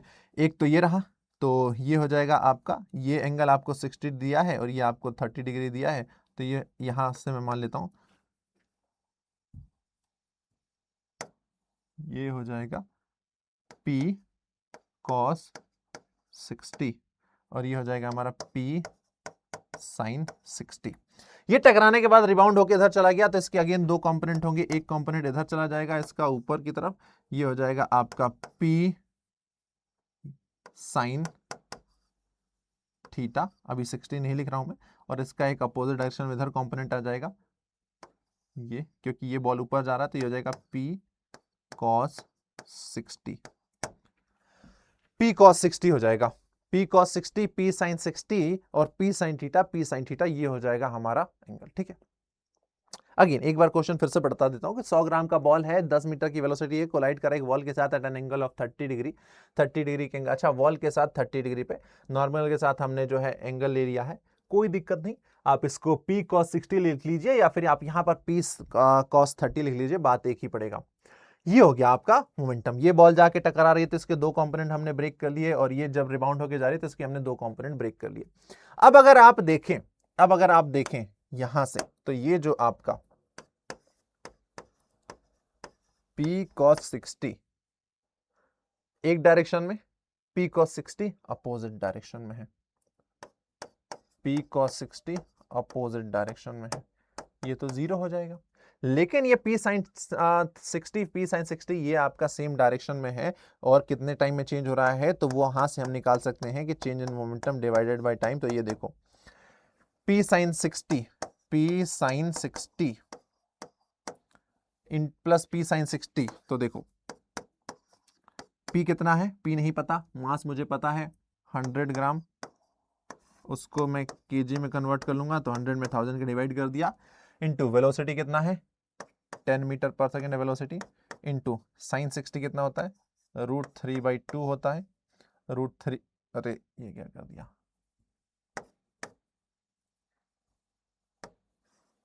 √3/2 होता है, ये √3/2 होता है हमारा। और यहाँ पर जो हमें टाइम दे रखा है, टाइम कितना दिया है, the period of contact between the ball, time is very very less, that is 0.1 second, 0.1 second. तो हम इसको डायरेक्ट चेंज इन मोमेंटम से निकाल लेते हैं, चेंज इन मोमेंटम से डायरेक्ट हम निकाल लेंगे और हमारा फोर्स हमको आ जाएगा। तो चलो ज़्यादा आपको कंफ्यूज नहीं करना है। ये आपको डायग्राम समझ में आया, ये वाला जो डायग्राम मैंने बनाया है, ये वाला डायग्राम आपको समझ में आया क्या, बताओ, इस डायग्राम की बात करो, डायग्राम समझ में आया आपको? आ गया ना? अरे बड़ा सिंपल सा है भाई, ये बॉल इधर की तरफ जा रही है तो इसके हमने दो कंपोनेंट किए हैं, एक ये p sin 60 p cos 60, ऊपर हो गया p sin 60 p cos 60। अब हमने पहले क्या किया था, यहाँ पर p cos 60 को माइनस कर दिया था, बट डायरेक्शन तो देखा नहीं था। इधर की तरफ ये बॉल का मोमेंटम इधर है और इसका मोमेंटम इधर है, तो देखो f बराबर change in momentum upon time होता है। तो यहां से चेंज इन मोमेंटम कितना हो जाएगा, final momentum minus initial momentum upon time. अगर मैं फाइनल मोमेंटम की बात करूं तो इनिशियली बॉडी का हमारा जो डायरेक्शन है वो एक्स एक्सिस में था, पॉजिटिव। अब मेरा जो बॉल है वो कहां मूव कर रहा है, माइनस एक्स में। इनिशियली बॉल मेरा किधर जा रहा है, ये है इनिशियल डायरेक्शन, और अभी फिलहाल मेरा बॉल अपोजिट डायरेक्शन में जा रहा है। तो मेरा अभी जो फाइनल कंडीशन में मोमेंटम है वो माइनस पी कॉस 60 है, और ये माइनस तो रहेगा ही। इनिशियल मोमेंटम मेरा कितना है, p cos 60 है, और टाइम है दिया है मुझे 0.1। चलो वैल्यूज पुट कर लेते हैं यहां पर, माइनस ये हो जाएगा 2p cos 60 upon t, minus का 2 इंटू p यानी मास। मास कितना है, 100 ग्राम को केजी में कन्वर्ट कर लिया 1000 से डिवाइड करके। वेलोसिटी कितना दिया है, 10 मीटर पर सेकेंड। cos 60 कितना होता है, तो cos 60 होता है 1/2 इंटू, और टाइम कितना है, तो टाइम हमको दिया है 0.1। अब देखो इसको सॉल्व कर लो, तो 1 2 3 1 2 3, ये 3 जीरो से 3 जीरो कैंसिल, 2 से 2 कैंसिल, 1/0.1 कितना होता है, 1/0.1 होता है 10 न्यूटन, माइनस का 10 न्यूटन हो जाएगा आंसर हमारा। Option A is the correct answer. Option A is the correct answer for this question. ठीक है, option A is the correct answer for this question. यहां पर आपसे कह रहा है कि force acting on a particle of mass m is indicated by the force time graph shown the change in momentum of the particle over the time interval from 0 to 8। आपको क्या करना है कि ये जो आपका ग्राफ है, इस ग्राफ का एरिया फाइंड आउट कर लीजिए। एक ट्रायंगल बन रहा है, ट्रायंगल का एरिया निकालिए, रेक्टेंगल का एरिया निकालिए, फिर आप रेक्टेंगल का एरिया निकालिए। ये दोनों ऊपर की तरफ है तो ऐड हो जाएंगे और ये सब्ट्रैक्ट हो जाएगा और फाइनल आंसर आपका आ जाएगा। ये आपको खुद से करना है, खुद से सॉल्व करके आंसर बताइए कितना होगा। नाउ आपको momentum time graph of a particle is given, आपको F A F B calculate करना है। मोमेंटम टाइम दिया हुआ है, तो देखो फोर्स जो होता है वो होता है momentum, rate of change of momentum. Momentum time graph दिया है, यहां मोमेंटम है, यहां टाइम है। अगर मैं मोमेंटम को टाइम से डिवाइड कर दूं तो मुझे फोर्स मिल जाएगा, और यानी मैं क्या कर रहा हूं, वाई एक्सिस पर जो चीज दी हुई है, जो फिजिकल क्वांटिटी वाई एक्सिस पर है, उस क्वांटिटी को एक्स एक्सिस पर दी हुई फिजिकल क्वांटिटी से मैं डिवाइड कर दे रहा हूं। y change in y divided by change in x क्या होता है, स्लोप होता है। मतलब मैं कह सकता हूं मोमेंटम टाइम ग्राफ का स्लोप हमें फोर्स देता है, और यहां पर हमको बोला है F A upon F B. F A upon F B निकालिए भाई, स्लोप निकालना है। स्लोप क्या हो जाएगा, स्लोप होता है आपका tan theta. Tan theta, x axis से हम एंगल मेजर कर रहे हैं, ये अगर 30 डिग्री है तो ये वाला एंगल 60 डिग्री हो जाएगा, और ये देखो ये हो जाएगा आपका 1030। एफ ए कितना है, 1030 है ना, F A is 1030 divided by ये हो जाएगा आपका 1060। 1030 upon 1060, F A upon F B. 1030 कितना होता है, 1030 होता है साइन 30 अपॉन कॉस 30, यानी 1/2 अपॉन 1/√3, तो हो जाएगा 1/√3 अपॉन 1060 कितना होता है, √3 होता है। ये √3 नीचे आ जाएगा, तो जो F A upon F B है हमारा वो हो जाएगा 1/√3 इंटू 3, 1:3। ऑप्शन बी हमारा करेक्ट हो जाएगा। ऑप्शन बी हमारा करेक्ट हो जाएगा। आई बात समझ में, आई बात समझ में। चलो आगे बढ़ते हैं, और अब हम सीखते हैं free body diagram. Free body diagram बहुत इंपॉर्टेंट चीज है, बहुत इंपॉर्टेंट टॉपिक है। जैसा कि मैंने आपको बताया, फ्री बॉडी डायग्राम का मतलब होता है कि एक बॉडी पर लगने वाले सारे फोर्सेस का रिप्रेजेंटेशन, एक बॉडी पर लगने वाले सारे फोर्सेस का रिप्रेजेंटेशन हमारा फ्री बॉडी डायग्राम कहलाता है। क्या डेफिनेशन होती है, तो diagrammatically representation of a body which is isolated from its surrounding showing all the external forces acting on it. जैसे एक बॉडी पे ये इतने सारे फोर्सेस लग रहे हैं, सारे फोर्सेस को मैंने रिप्रेजेंट कर दिया। कुछ स्टेप्स होती हैं एफबीडी ड्रॉ करने की। आपको सबसे पहले उस सिस्टम को आइडेंटिफाई करना होता है जिसका आपको एफबीडी ड्रॉ करना है। आप सारे एक्सटर्नल फोर्सेस जो लग रहे हैं सिस्टम पे वो आप ड्रॉ करिए। यहाँ पर बी को आप ब्लॉक को बी से और मास को एम से रिप्रेजेंट करेंगे। आप क्या करेंगे, एक्सेस को चूज करेंगे एंड फोर्सेस को रिजॉल्व करेंगे अलोंग द एक्सेस, यानी एक्स एक्सेस में फोर्स कितना लग रहा है, वाई एक्सेस में कितना लग रहा है, कोई इंक्लाइंड है तो उस फोर्सेस के आप कंपोनेंट ब्रेक डाउन करेंगे एंड एक्सेस के अलोंग उनको रिजॉल्व कर देंगे। जैसे यहां पर आपको एक फोर्स दिखाई दे रहा, एक ब्लॉक दिखाई दे रहा है ना। अब आपको इसका एक्सेलरेशन निकालना है, तो मैंने क्या किया, 5 kg के ब्लॉक की बात करूं तो देखो क्या इसका वर्टिकल डायरेक्शन में कोई मोशन हो रहा है, नहीं, लेकिन इस पे वर्टिकल डायरेक्शन में फोर्स लग रहा होगा, एक फोर्स लग रहा होगा नीचे mg, और mg लग रहा है तो फिर भी ये ब्लॉक नीचे क्यों नहीं गिर रहा है, क्योंकि इसको टेबल पे रखा और टेबल इस पर लगने वाले mg फोर्स को रेजिस्ट कर रही है और बदले में टेबल ऊपर इस पर एक नॉर्मल रिएक्शन लगा रही है। तो इस पे कुल मिला के 3 फोर्स लगेंगे, नीचे क्या लगेगा, mg लगेगा, ऊपर लगेगा इसका नॉर्मल रिएक्शन और इधर लग रहा है 25 न्यूटन। वर्टिकल डायरेक्शन में बात करें कोई मोशन नहीं हो रहा है, यानी Fy आपका 0 है, Fy 0 है, इसका मतलब है n बराबर mg। ये पहली इक्वेशन। अब अगर मैं बात करूं इसमें x एक्सिस में कितने फोर्सेस लग रहे हैं, तो देखो f एक्सिस में जो F नेट है वो 0 नहीं है, क्योंकि सिर्फ और सिर्फ एक ही फोर्स लग रहा है f एक्सिस में, और Fx बराबर हमारा है 25 न्यूटन। अब अगर ये 25 न्यूटन का फोर्स लग रहा है, मास कांस्टेंट है, तो from the Newton second law of motion F बराबर ma हो जाएगा। Fx हमको 25 दिया है, मास ऑफ द ब्लॉक हमको 5 kg दिया है, तो यहां से एक्सेलरेशन हम फाइंड आउट कर लेंगे। एक्सेलरेशन हो जाएगा 25/5, that is 5 metre per second square. ये हो जाएगा हमारा एक्सेलरेशन। बहुत ही सिंपल सा क्वेश्चन था, बहुत ही सिंपल सा क्वेश्चन था। एक्सेलरेशन ये हो जाएगा हमारा। नाउ इक्विलिब्रियम क्या होता है, जब हम एफबीडी बनाते हैं तो उसमें कई सारे केसेस में हमको इक्विलिब्रियम जैसी चीज दी होती है, और इक्विलिब्रियम क्या होता है वो हमें फाइंड आउट करना होता है। तो इक्विलिब्रियम का मतलब यह है कि जब हमारा ऑब्जेक्ट कंप्लीटली रेस्ट में है, यानी उस पर लगने वाला एफ नेट 0 है, ना इसका मतलब ना तो बॉडी हमारा एक्स एक्सिस मूव कर रहा है, ना वाई ना जेड, यानी उस बॉडी पर एक्स एक्सिस में लगने वाला टोटल नेट फोर्स 0 हो, वाई एक्सिस में लगने वाला नेट फोर्स 0 हो, जेड एक्सिस में लगने वाला नेट फोर्स 0 हो, और हम कहें कि टोटल एफ एक्सटर्नल अगर उस पे 0 है तो बॉडी हमारा इक्विलिब्रियम कंडीशन में है। When the net force on the system is 0, the object is said to be in the state of equilibrium. The object is said to be in the state of equilibrium. उसमें तीनों ही axis में लगने वाले forces आपके 0 होने चाहिए। अब देखो हमें बनाना है अब एफबीडी दो ब्लॉक्स का जो कि आपस में कांटेक्ट में है। हमें एफबीडी बनाना है दो ब्लॉक्स का जो कि आपस में कांटेक्ट में है। जैसे ये हमारा एक सिस्टम है ना, ये एक हमारा एक सिस्टम है ए और बी। अब हम क्या करेंगे, बी पर लगने वाले सारे फोर्सेस को ड्रॉ करेंगे। तो देखो इंडिविजुअली बी पे बात करूं तो बी पर नीचे की तरफ इसका एक mg तो लगेगा ही लगेगा। बी को हमने टेबल पर रख रखा है, टेबल पर रख रखा है, ग्राउंड टेबल पर रख रखा है, तो उसकी वजह से क्या लगेगा, उस पर एक नॉर्मल रिएक्शन लगेगा। टेबल इस पर एक नॉर्मल रिएक्शन लगेगी, इस पर एक mg लग रहा है। अब भाई इसी बी के ऊपर ये ए भी तो रखा है, ए भी रखा है, तो ये ए क्या करेगा, ए भी अपना जो वेट है बी के ऊपर लगाएगा। तो ए का जो वेट है बी पर लगेगा डाउनवर्ड डायरेक्शन में। तो दो फोर्सेस हो गए बी पे नीचे, एक फोर्स हो गया ऊपर। अब आप इसको कैसे रिप्रेजेंट करेंगे, आप इसको छोटे से पॉइंट मास के फॉर्म में रिप्रेजेंट कर देंगे कि नीचे एक mg इसका वेट लग रहा है, एक लगा रहा है इस पे कौन, ए लगा रहा है, और ऊपर की तरफ टेबल की वजह से इस पे एक फोर्स लग रहा है। ओके, यहां पर एक क्वेश्चन है, चलो इस क्वेश्चन को देखते हैं, सॉल्व करते हैं। आपसे कह रहा है कि two block kept in the contact and experience 100 newton force as the shown, find the acceleration of the 5 kg block and the normal force between the blocks. 5 kg के ब्लॉक पे कितना एक्सेलरेशन हो रहा है और नॉर्मल फोर्स कितना लग रहा है। तो देखो ये आपका एक कंप्लीट सिस्टम है। मैं टोटल मास की बात करूं तो टोटल मास हो जाएगा मेरा m1 plus m2, total mass हो जाएगा मेरा 5 + 20 यानी 25 kg,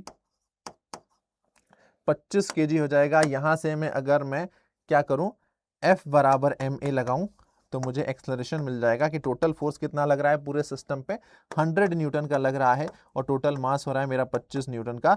तो जो एक्सेलरेशन आएगा मेरा वो हो जाएगा 4 मीटर पर सेकेंड स्क्वायर। तो इस पूरे सिस्टम का जो एक्सेलरेशन है 4 मीटर पर सेकेंड स्क्वायर हो जाएगा। अब मैं थोड़ा सा इन ब्लॉक को ऐसे बना देता हूं थोड़ा दूर दूर, ताकि मैं देखूं उनके बीच में कितने क्या फोर्सेस लग रहे हैं। ये है डायरेक्ट कांटेक्ट में ही, ये 5 kg वाला है और ये है हमारा 20 kg वाला। इस पर लग रहा है 100 न्यूटन का फोर्स। अब ये क्या कर रहा होगा, 5 kg वाला इस पर फोर्स लगा रहा होगा, एफ ए बी, क्योंकि ये है ए और ये है बी।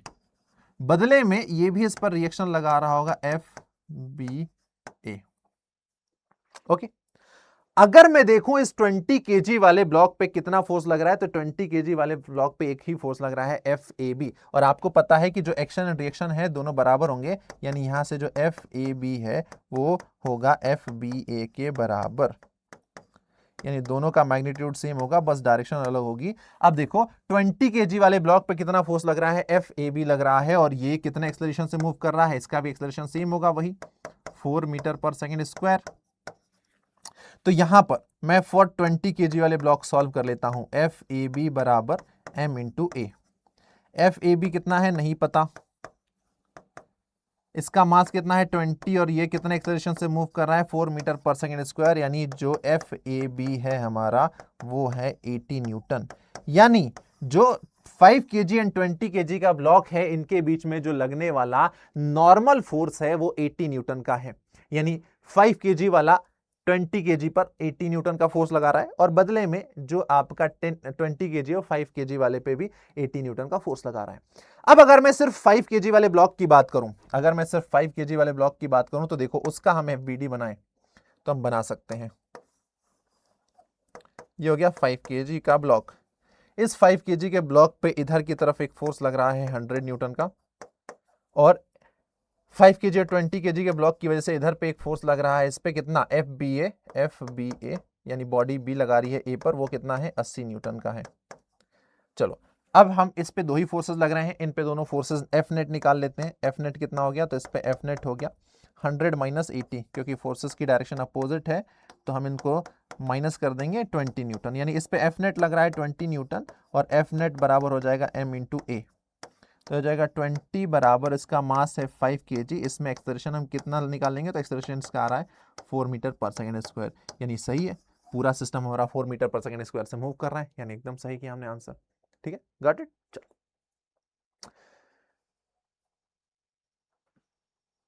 उसी क्वेश्चन को अच्छा हमने वो क्वेश्चन कर लिया ना, ठीक है, ये हमने क्वेश्चन हो गया वो हमारा डन।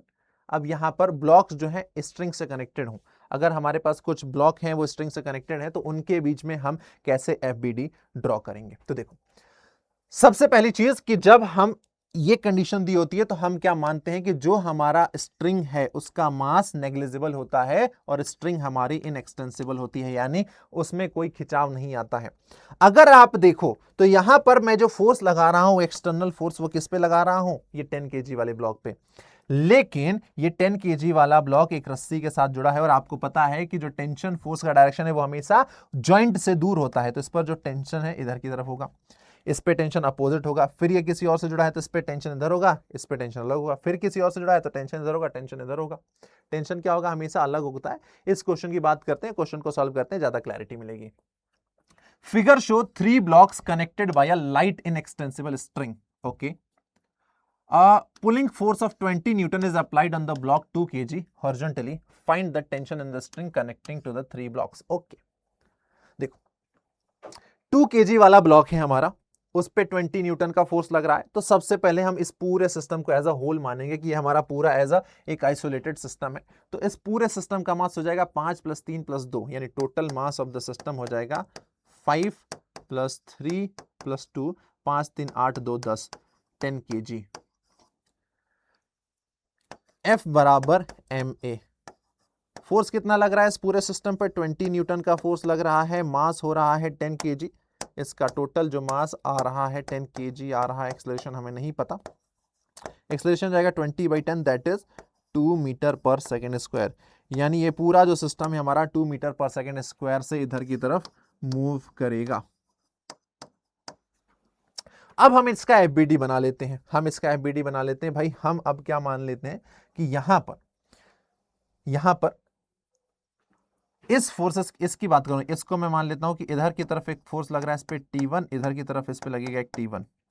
ये हमारा स्ट्रिंग 2 है तो इधर टेंशन लगेगा T2 और इधर टेंशन लगेगा T2, राइट। ये हो जाएगा। यहां पर अगर मैं बात करूं 5 केजी वाले ब्लॉक पे, तो 5 केजी वाले ब्लॉक पे कितना फोर्स लग रहा है, तो 5 केजी वाले ब्लॉक पे सिर्फ एक ही फोर्स लग रहा है, दैट इज T2, टेंशन। और इस T2 की वजह से इस 5 kg वाले ब्लॉक में एक एक्सेलरेशन आ जा रहा है, क्योंकि सिर्फ यही एक एक्सटर्नल फोर्स है। एक्सटर्नल फोर्स की वजह से इस m मास में एक एक्सेलरेशन आ रहा है। T2 मुझे फाइंड आउट करना है, 5 kg का ब्लॉक है, इसमें एक्सेलरेशन आ रहा है 2 मीटर पर सेकंड स्क्वायर का, तो T2 जो है मेरा वो आ गया 10 न्यूटन। T2 आ गया 10 न्यूटन, क्या बात है। T2 10 न्यूटन आ गया। अगर मैं 3 kg वाले ब्लॉक की बात करूं तो इधर T1 लग रहा है, इधर T2 लग रहा है। अब देखो भाई, सिंपल सी बात है, अगर पूरा सिस्टम इधर की तरफ मूव कर रहे हैं, T1 बड़ा है, तो T1 is greater than T2, तो T1 माइनस T2, यही दो फोर्स लग रहे हैं 3 kg वाले ब्लॉक पे, जिसकी वजह से इसमें कुछ एक्सेलरेशन आ रहा है। तो T1 माइनस T2 कितना है 10, बराबर इसका मास है 3, एक्सेलरेशन है 2, तो ये T1 हो जाएगा 10 बराबर 6 और T1 हो जाएगा मेरा 16 न्यूटन। यानी इस स्ट्रिंग में 2 kg और 3 kg वाली जो स्ट्रिंग है, इसके बीच में जो टेंशन है वो 16 न्यूटन है, एंड 5 kg एंड 3 kg वाले स्ट्रिंग के बीच में जो टेंशन है वो है हमारा 10 न्यूटन। ये है 16 न्यूटन और ये है हमारा 10 न्यूटन। ओके, समझ में आ गया? चलो, क्लैरिटी मिल गई। अब अगर हमारा वही ब्लॉक इंक्लाइंड प्लेन पर रखा हो तो उस कंडीशन में हम कैसे एफबीडी बनाएंगे? देखो, एक एफबीडी मैंने बनाया था कि भाई ये देखो, ये अगर थीटा एंगल है, ये अगर थीटा एंगल है, तो हम क्या कर रहे हैं, हम क्या कर रहे हैं, इस पर जो मास लग रहा, इसका जो mg है वो नीचे की तरफ है, यही किया है। ये जो ब्लॉक है, इस ब्लॉक पे mg नीचे की तरफ है, यहां से हमने एक लाइन डाली तो ये हमारा परपेंडिकुलर है, और ये अगर थीटा एंगल है तो ये वाला भी हमारा थीटा एंगल हो जाएगा। अगर ये थीटा है और ये 90 है तो ये वाला जो एंगल है मेरा वो हो जाएगा 90 माइनस थीटा, 90 माइनस थीटा, जो कि यहां पर दिया हुआ है। जहां पर थीटा होता है वहां पर कॉस होता है, तो इसका जो इंक्लाइंड प्लेन के पैरेलल कंपोनेंट है वो क्या हो जाएगा, cos mg cos 90 minus theta, और कॉस 90 माइनस थीटा क्या होता है, साइन थीटा। इसका ये वाला कंपोनेंट क्या हो जाएगा, mg साइन 90 माइनस थीटा, और साइन 90 माइनस थीटा क्या होता है, कॉस थीटा, यानी ये वाला कंपोनेंट हमारा कॉस थीटा हो जाएगा, तो इसीलिए ये एंगल हमारा थीटा हो जाएगा। तो इंक्लाइंड प्लेन पे जब ऑब्जेक्ट रखा होता है तो आपको बस इतना ध्यान रखना है कि वो कंपोनेंट जो कि प्लेन के, वो कंपोनेंट जो कि इंक्लाइंड प्लेन के पैरेलल है वो कॉस थीटा होगा। बस आपको इतना सा बात याद रखना है कि इस पर जो मास mg है वो नीचे ही लगेगा, लेकिन इंक्लाइंड प्लेन के पैरेलल इसका जो कंपोनेंट आएगा वो आएगा mg साइन थीटा, और इधर की तरफ इसका जो कंपोनेंट आएगा वो हो जाएगा mg कॉस थीटा। बस इतनी सी बात है, ठीक है? ये बात आपको ध्यान रखनी है। एक क्वेश्चन है यहां पर, क्या है, इंक्लाइंड प्लेन पे हमें कई सारे ब्लॉक्स जो हैं वो स्ट्रिंग से कनेक्टेड दे दिए हैं, अब इनको सॉल्व करना है। कोई बात नहीं, बहुत ही सिंपल क्वेश्चन है, देखो जरा ध्यान से। Figure show 3 blocks connected by a light inextensible string, a pulling force of 100 Newton is applied on the block of 2 kg horizontally. Find the ratio of tension in the strings connected to the 3 blocks. Take G and assume table to be smooth surface. यहां पर आपको क्या करना है, T1 और T2 दो ही string है, दो ही स्ट्रिंग पे आपको क्या करना है, T1 T2 निकालना है। चलो, अब अगर मैं बात करूं यहां पर, अगर मैं बात करूं यहां पर पूरे सिस्टम की, पूरे सिस्टम की, तो कितने एक्सेलरेशन से मूव कर रहा होगा हमारा ये पूरा सिस्टम? तो देखो, टोटल मास कितना हो गया, मैं इस पूरे सिस्टम को यहां पर रिप्रेजेंट कर रहा हूं एक डायग्राम बना के। ओके, मैंने एक डायग्राम बनाया और अब यहां पर मैं सिर्फ एक ही ब्लॉक रख रहा हूं, 5 3 8 और 2 10 kg का।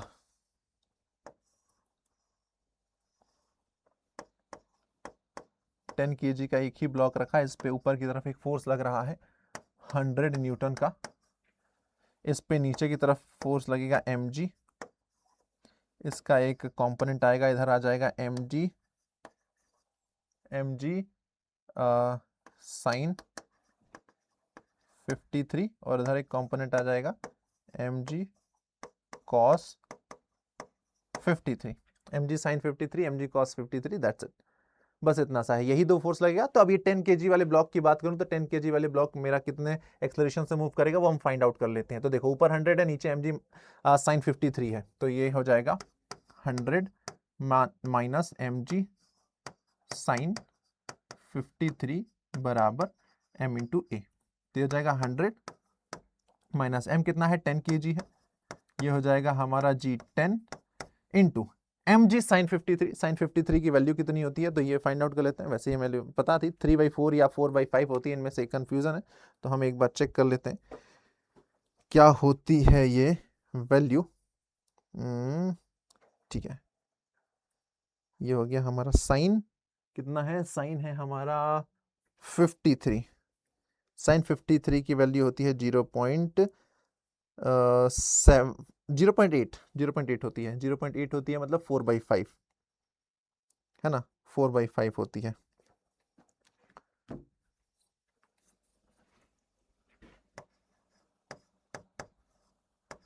फोर बाई फाइव होती है, ठीक है, बराबर यहां पर मास हो गया 10, ए हमें फाइंड करना है, तो हो गया हमारा 2, 10 दूनी 20, अब 20 चौक को 80, ये हो गया 100 माइनस 80 बराबर 10a, ये हो गया 20 बराबर 10a, और एक्सेलरेशन जो मेरा आया वो आ गया 2 मीटर पर सेकेंड स्क्वायर, यानी ये जो मेरा पूरा सिस्टम है वो 2 मीटर पर सेकेंड स्क्वायर से ऊपर की तरफ जा रहा है, पूरा सिस्टम मेरा 2 मीटर पर सेकेंड स्क्वायर से ऊपर की तरफ जा रहा है, राइट। ओके सर, अब जा रहा है, मुझे क्या निकालना है, मुझे निकालना है टेंशन T1 और T2, T1 और T2 मुझे निकालना है, कोई दिक्कत नहीं है, हम सॉल्व कर लेते हैं। मैं इस 5 kg वाले ब्लॉक की बात करता हूं। अब इस पूरे सिस्टम पे मैं क्या करता हूं, एक 5 kg का ब्लॉक रखता हूं, यहां पर मैं मान लेता हूं कि इधर टेंशन T1 है, इधर भी T1 होगा, इधर T2 है, इधर भी T2 होगा। तो अगर हम 5 kg वाले ब्लॉक की बात करें,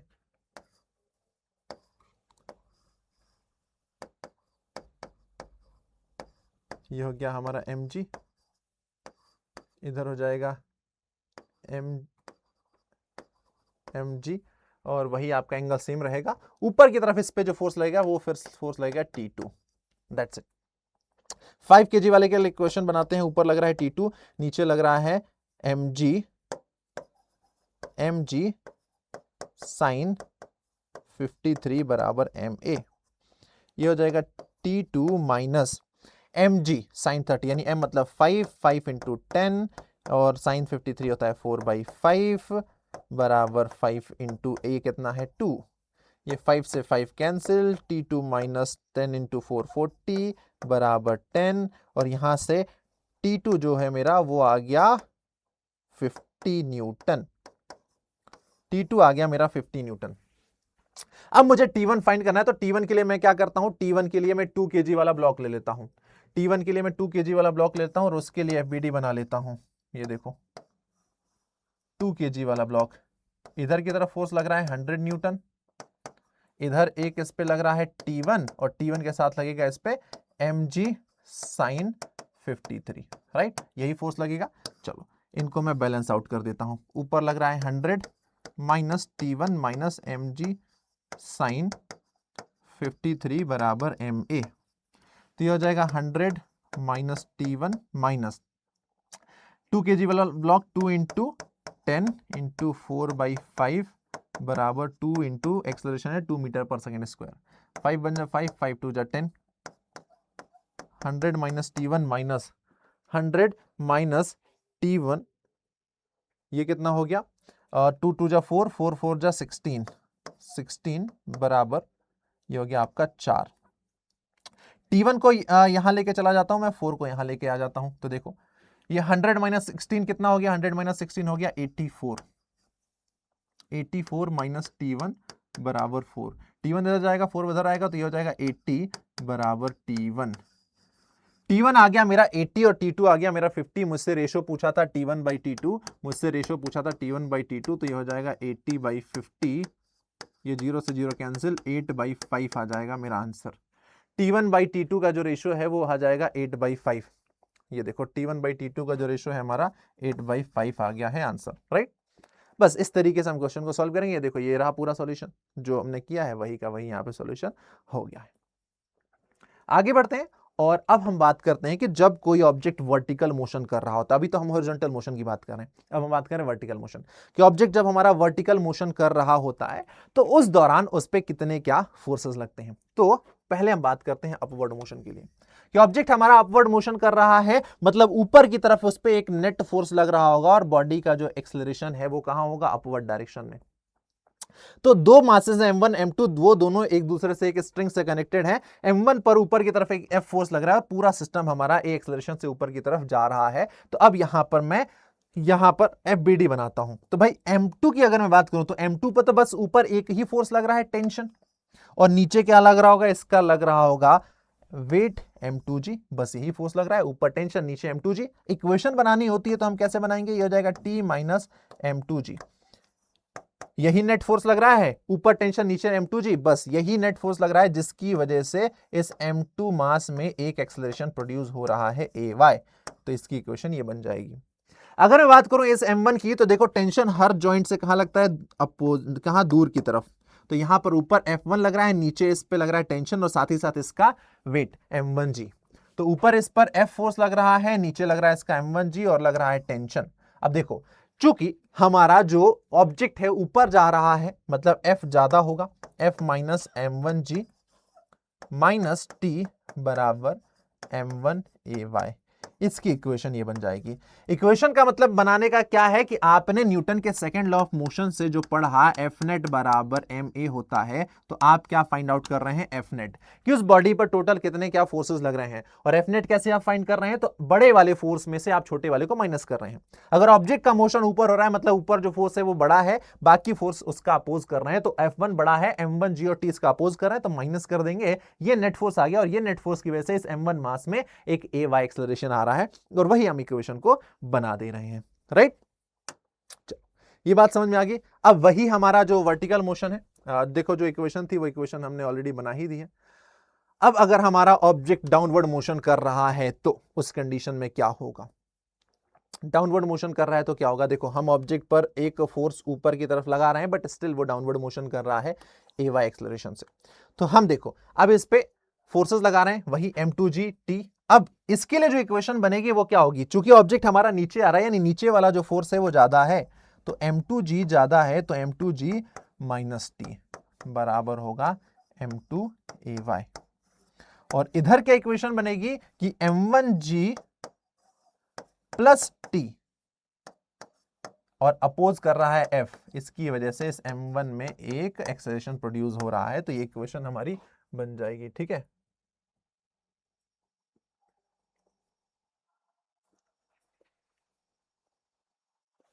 नाउ पुली वाला सिस्टम हम समझते हैं, पुली वाला सिस्टम कि पुली मास सिस्टम क्या होता है। यहां पर देखिए, सबसे पहले आप जब पुली वाला क्वेश्चन सॉल्व करते हैं तो आपको एक चीज कंसीडर करनी होती है, मान के चलनी होती है कि जो आपका रोप है वो मासलेस है और इनएक्सटेंसिबल है, और जो पुली हमारा लाइट है, मास एंड फ्रिक्शनलेस है, यानी पुली में कोई भी फ्रिक्शन नहीं है, सिंगल फिक्स्ड है, यानी यहां पर एक जगह फिक्स्ड है, यहां पर सिंगल मूवेबल पुली है, ये सिंगल फिक्स्ड पुली, यानी पुली आपका मूव नहीं कर रहा है, बस उस पर से रस्सी ऊपर से नीचे आ रही है, और ये मूवेबल है यानी पुली भी मूव कर रहा है।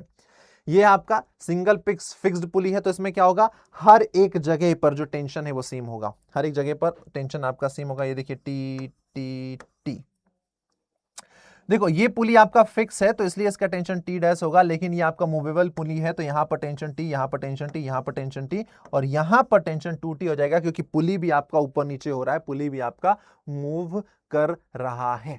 अब जो पुली वाले क्वेश्चन होते हैं उनको सॉल्व करने के लिए कुछ स्टेप्स होते हैं कि कैसे आप FBD बनाएं, कैसे आप इक्वेशन बनाएं, एंड देन उसको कैसे सॉल्व करें। तो पहला स्टेप क्या होता है, पहला स्टेप ये होता है कि आपको सबसे पहले एक्सेलरेशन की एक डायरेक्शन अज्यूम करनी होती है। कोई बात नहीं कि आपने सही अज्यूम की गलत की, बाद में आपका जो साइन है वो बता देगा कि आपने अजम्पशन जो लिया था वो गलत था। जैसे लेट्स सपोज कि आपने अपवर्ड डायरेक्शन को पॉजिटिव माना, फाइनल आंसर जो आ रहा है उसमें एक्सेलरेशन नेगेटिव आ रहा है, इसका मतलब जो ऑब्जेक्ट है वो अपवर्ड नहीं बल्कि डाउनवर्ड मूव कर रहा था। तो आप अजम्पशन कोई भी ले सकते हैं, आपका आंसर गलत नहीं आएगा। लास्ट में अगर आपने अजम्पशन जो लिया है और ऑब्जेक्ट उधर ही मूव कर रहा है तो एक्सेलरेशन पॉजिटिव आएगा, लेकिन आपके अजम्पशन के अपोजिट डायरेक्शन में ऑब्जेक्ट का मूवमेंट हो रहा है तो एक्सेलरेशन आपका नेगेटिव आ जाएगा। दैट्स इट, बाकी और कुछ वही नहीं है। तो सबसे पहले आपको एक्सेलरेशन का एक डायरेक्शन अज्यूम करना है। फिर हर एक मास के लिए आपको एफबीडी बनाना है कि किस पे कितने क्या मास लग रहे हैं, और अगर रिक्वायर्ड है तो आप फोर्सेस को रिजॉल्व कर दीजिए अलोंग द एक्सिस, यानी अगर फोर्सेस आपका इंक्लाइंड लग रहे हैं तो एक्सिस के अलोंग उनको रिजॉल्व कर दीजिए। सेकेंड स्टेप यह है कि आप इक्वेशन लिखिए using Newton second law of motion along each axis for each box. Her box के लिए आप इक्वेशन लिखिए और फिर आप उन इक्वेशन को सॉल्व करके जो भी नीडेड चीजें हैं वो ऑब्टेन्ड कर लीजिए। जो भी नीडेड चीजें, जैसे जो इक्वेशन थी जो मैंने बनाई वही सारी इक्वेशन है जो कि यहां पर बन गई हैं। अब एक क्वेश्चन है, इस क्वेश्चन को सॉल्व करते हैं और क्वेश्चन को सॉल्व करेंगे तो आंसर समझ आ जाएगा कि after the blocks are release from rest calculate the acceleration of the system and the amount of tension in the string. देखो अब आपको एक लॉजिकल चीज दिखाई दे रही है कि भाई ये एक 2 kg का ब्लॉक है, ये 3 kg का ब्लॉक है, कौन सा ब्लॉक नीचे आएगा? सिंपल सी बात है सर, जो भारी है वो नीचे आएगा, यानी ये जो 3 kg वाला ब्लॉक है वो नीचे आएगा। तो मान लेते हैं ये पूरा सिस्टम ए एक्सेलरेशन से नीचे आ रहा है। अगर 3 kg वाला ब्लॉक नीचे आएगा तो 2 kg वाला ब्लॉक ऊपर जाएगा, और जितने एक्सेलरेशन से नीचे आएगा उतने ही एक्सेलरेशन से ये ऊपर आएगा। अब हम इनका एफबीडी बना लेते हैं। ये 3 kg, ये 2 kg। देखो 3 kg वाला ब्लॉक नीचे आ रहा है, इस पे नीचे की तरफ फोर्स लग रहा है mg, और इस पर टेंशन कहां लगेगा? तो जो जॉइंट होता है उससे हमेशा ऊपर, इस पे टेंशन कहां लगेगा? ऊपर की तरफ। सिमिलर वे में 2 kg वाले ब्लॉक की बात करें तो इस पे फोर्स लगेगा नीचे mg और इस पे टेंशन लगेगा ऊपर। चूंकि आपका स्ट्रिंग सेम है तो पूरे स्ट्रिंग में टेंशन जो है वो सेम ही होगा tt। अब 3 kg वाले ब्लॉक की बात करें तो 3 kg वाला ब्लॉक जो है वो मेरा डाउनवर्ड मोशन कर रहा है विथ एक्सेलरेशन a, और 2 kg वाला ब्लॉक मेरा अपवर्ड एक्सेलरेशन कर रहा है विथ a। तो इसमें जो mg है वो बड़ा होगा, mg माइनस टी बराबर ma होगा। m यहां पर 3 है तो वैल्यू रख देता हूं, g का वैल्यू हम ले लेते हैं 10, तो हो जाएगा 3 × 10 30 माइनस टी बराबर 3a, इक्वेशन 1। यहां पर ये अपवर्ड मोशन कर रहा है मतलब t बड़ा होगा, तो t माइनस mg बराबर ma, हो जाएगा t, m कितना है 2, g का वैल्यू है 10, तो हो जाएगा 20 बराबर 2a, इक्वेशन 2। अब हम इन दोनों इक्वेशन को ऐड कर देते हैं। हमारे पास पहली इक्वेशन है 30 माइनस टी बराबर 3a, दूसरी इक्वेशन है t माइनस 20 बराबर 2a। दोनों इक्वेशन को ऐड कर दिया हमने, ऐड कर दिया, t से t कैंसिल, 30 माइनस 20 कितना हो गया 10, 10 बराबर हो गया 5a, और यहां से a हो गया हमारा 2 मीटर पर सेकेंड स्क्वायर। यानी पूरा जो सिस्टम है हमारा 2 मीटर पर सेकेंड स्क्वायर से मूव करेगा, यानी 3 kg वाला block 2 metre per second square से नीचे आएगा एंड 2 kg वाला block 2 metre per second square से ऊपर जाएगा। अब जब ये आ गया है तो हम किसी भी एक इक्वेशन में a का वैल्यू रख के टेंशन निकाल लेते हैं। सेकेंड इक्वेशन में हम a का वैल्यू रख देते हैं, t माइनस 20 बराबर 2 इंटू a की जगह में रख दिया 2, तो t माइनस 20 बराबर 4 और t बराबर हो जाएगा 24 न्यूटन। और ये जो हमारी स्ट्रिंग है इसमें कितना टेंशन लग रहा है? 24 न्यूटन। ये जो हमारी स्ट्रिंग है इसमें कितना टेंशन आ रहा है? तो हमारी स्ट्रिंग में जो टेंशन आ रहा है 24। अब उसके बाद चलो सीधे हम बात करते हैं इनर्शियल फ्रेम की। इनर्शियल फ्रेम क्या होता है? तो देखो अभी तक जैसे हम बात कर रहे थे कि भाई कोई ऑब्जेक्ट मोशन कर रहा है, मैं एक जगह बढ़िया पार्क में बैठा हूं, टेबल पे कुर्सी पे, मैं देख रहा हूं कि वहां पे बच्चे दौड़ रहे हैं, चिड़िया उड़ रही है, तो मैं ऑब्जर्वर, जब ऑब्जर्वर आपका रेस्ट में है तो जो मोशन हो रहा है उसके आसपास वो अलग तरीके से दिखेगा। जैसे एक एग्जांपल लेते हैं कि भाई एक बस है जो कि रोड पर चल रही है और मैं बस स्टॉप पर बैठा हुआ हूं, बस मूव कर रही है, तो मुझे वो बस अलग स्पीड से मूव करती हुई दिखाई देगी as compare to a person जो कि उसी रोड पे उसी बस के पैरेलल अपनी कार में बैठा हुआ है। वो व्यक्ति भी बस के साथ कार में चल रहा है तो उसको कार का मोशन अलग दिखाई देगा, और मैं जो कि रोड किनारे बस स्टॉप पे बैठा हूं उसको बस का मोशन अलग दिखाई देगा। ऐसा क्यों हो रहा है? क्योंकि जो दोनों ऑब्जर्वर हैं वो अलग अलग सिचुएशन में हैं, और यहीं से आपका फ्रेम डिसाइड होता है। तो इनर्शियल फ्रेम क्या होता है? इनर्शियल फ्रेम को आप डिफाइन करना तो कहेंगे inertial frame of reference is a frame where Newton's law hold true.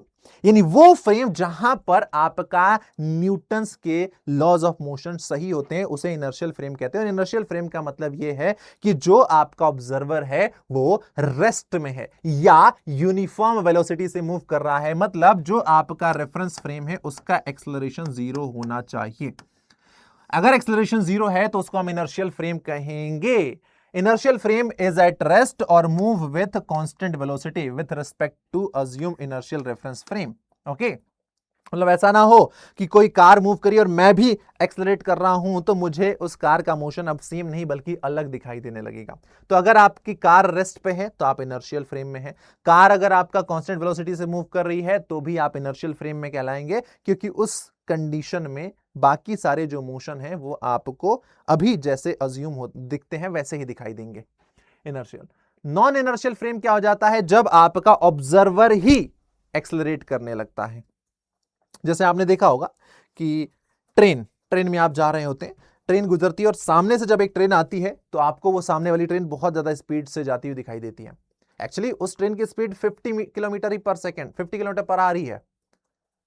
बाहर जो प्लेटफॉर्म पे खड़ा है उसको वो ट्रेन 50 किलोमीटर पर आवर की स्पीड से ही जाती हुई दिखाई देगी, लेकिन आपको वो जो ट्रेन है वो 100 किलोमीटर पर आवर की स्पीड से जाती दिखाई देगी। क्यों? क्योंकि आपकी ट्रेन भी तो मूव कर रही है ना, आप भी उस ट्रेन से दूर जा रहे हैं और वो ट्रेन आपसे दूर जा रही है, तो दोनों का वेलोसिटी एड ऑन हो जाएगा, इसीलिए आपको वो ट्रेन ज्यादा फास्ट दिखाई देगी as compare to a person जो कि प्लेटफॉर्म पे है। ओके, और अगर दो ट्रेन पैरेलल डायरेक्शन में जा रही हैं तो आपको ऐसा लगेगा कि वो दूसरी ट्रेन रुकी हुई है अगर दोनों का स्पीड सेम है तो, क्योंकि दोनों सेम डायरेक्शन में जा रही हैं सेम स्पीड से, तो वो आपको रुकी हुई दिखाई देगी, लेकिन वही इंसान जो प्लेटफॉर्म पे खड़ा है उसको वो ट्रेन 50 किलोमीटर पर आवर से दिखाई देगी। तो it totally depends on the observer कि आप कहां से देख रहे हैं। तो नॉन इनर्शियल फ्रेम वो फ्रेम होता है जहां पर Newton laws of motion applicable नहीं होते हैं, क्योंकि यहां पर जो हमारा रेफरेंस फ्रेम है उसका एक्सेलरेशन जीरो नहीं होता है, यानी हमारा ऑब्जर्वर ही कुछ ना कुछ वेलोसिटी से मूव कर रहा होता है। यानी non inertial frame is accelerated with respect to the assumed inertial frame of reference. जैसे अब आपका कार जो है किसी एक्सेलरेशन के साथ मूव कर रही है, तो अब इस कार में बैठ के आप बाहर की दुनिया को देखोगे तो वो अलग तरीके से दिखाई देगी।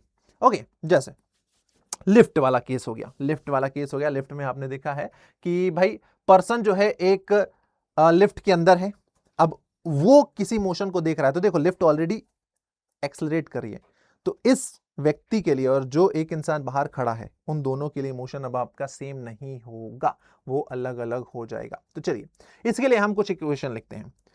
अच्छा, एक और चीज अभी हम आगे पढ़ने वाले हैं, स्यूडो फोर्स क्या होता है कि अगर आपका फ्रेम इनर्शियल ना हो कि नॉन इनर्शियल है, जैसा कि हमने कहा कि इनर्शियल फ्रेम में न्यूटन लॉज ऑफ मोशन लगा सकते हो, लेकिन नॉन इनर्शियल में न्यूटन लॉज ऑफ मोशन नहीं लगा सकते हो। लेकिन एक कंडीशन होती है, उस कंडीशन को अगर हम अप्लाई कर दें या फिर उस चीज को हम कंसीडर कर लें तो नॉन इनर्शियल फ्रेम में भी न्यूटन लॉज ऑफ मोशन हम लगा सकते हैं, और वो चीज होती है स्यूडो फोर्स। यानी स्यूडो फोर्स को अगर हम अपने केस में एड ऑन कर लें तो हम नॉन इनर्शियल फ्रेम में भी Newton laws of motion apply कर सकते हैं, और वही चीज यहां पर अभी आपको देखने को मिलेगी। जैसे कि एक लिफ्ट है जो कि ऊपर की तरफ मूव करी है, अब भाई मुझे पता है कि इस लिफ्ट पे ऑलरेडी नीचे की तरफ एक एक्सेलरेशन लग रहा है, that is acceleration due to gravity. उसके बावजूद ये जो हमारा लिफ्ट है ऊपर की तरफ जा रहा है विथ एन एक्सेलरेशन ए, तो देखो होगा क्या। इसका फंडा ये है, इसका मतलब ये है कि भाई आपके पास अभी 50 रुपए रखे हुए हैं, लेकिन केस ये है कि आप पे 100 रुपए की उधारी थी, आपके पास ऑलरेडी 100 रुपए की उधारी थी और अभी आपके जेब में 50 रुपए रखे हुए हैं, मतलब पहले आपने वो 100 रुपए की उधारी चुका दी और फिर अब आपके पास रेस्ट जो बचा हुआ है वो 50 रुपए है। तो आपको जो टोटल पैसे कहीं से मिले थे वो कितने मिले थे? 150। फंडा समझ में आया? फंडा समझ में आया। इसका मतलब ये है कि लेट्स सपोज कि आप जो है नानी के घर गए, नानी के घर गए,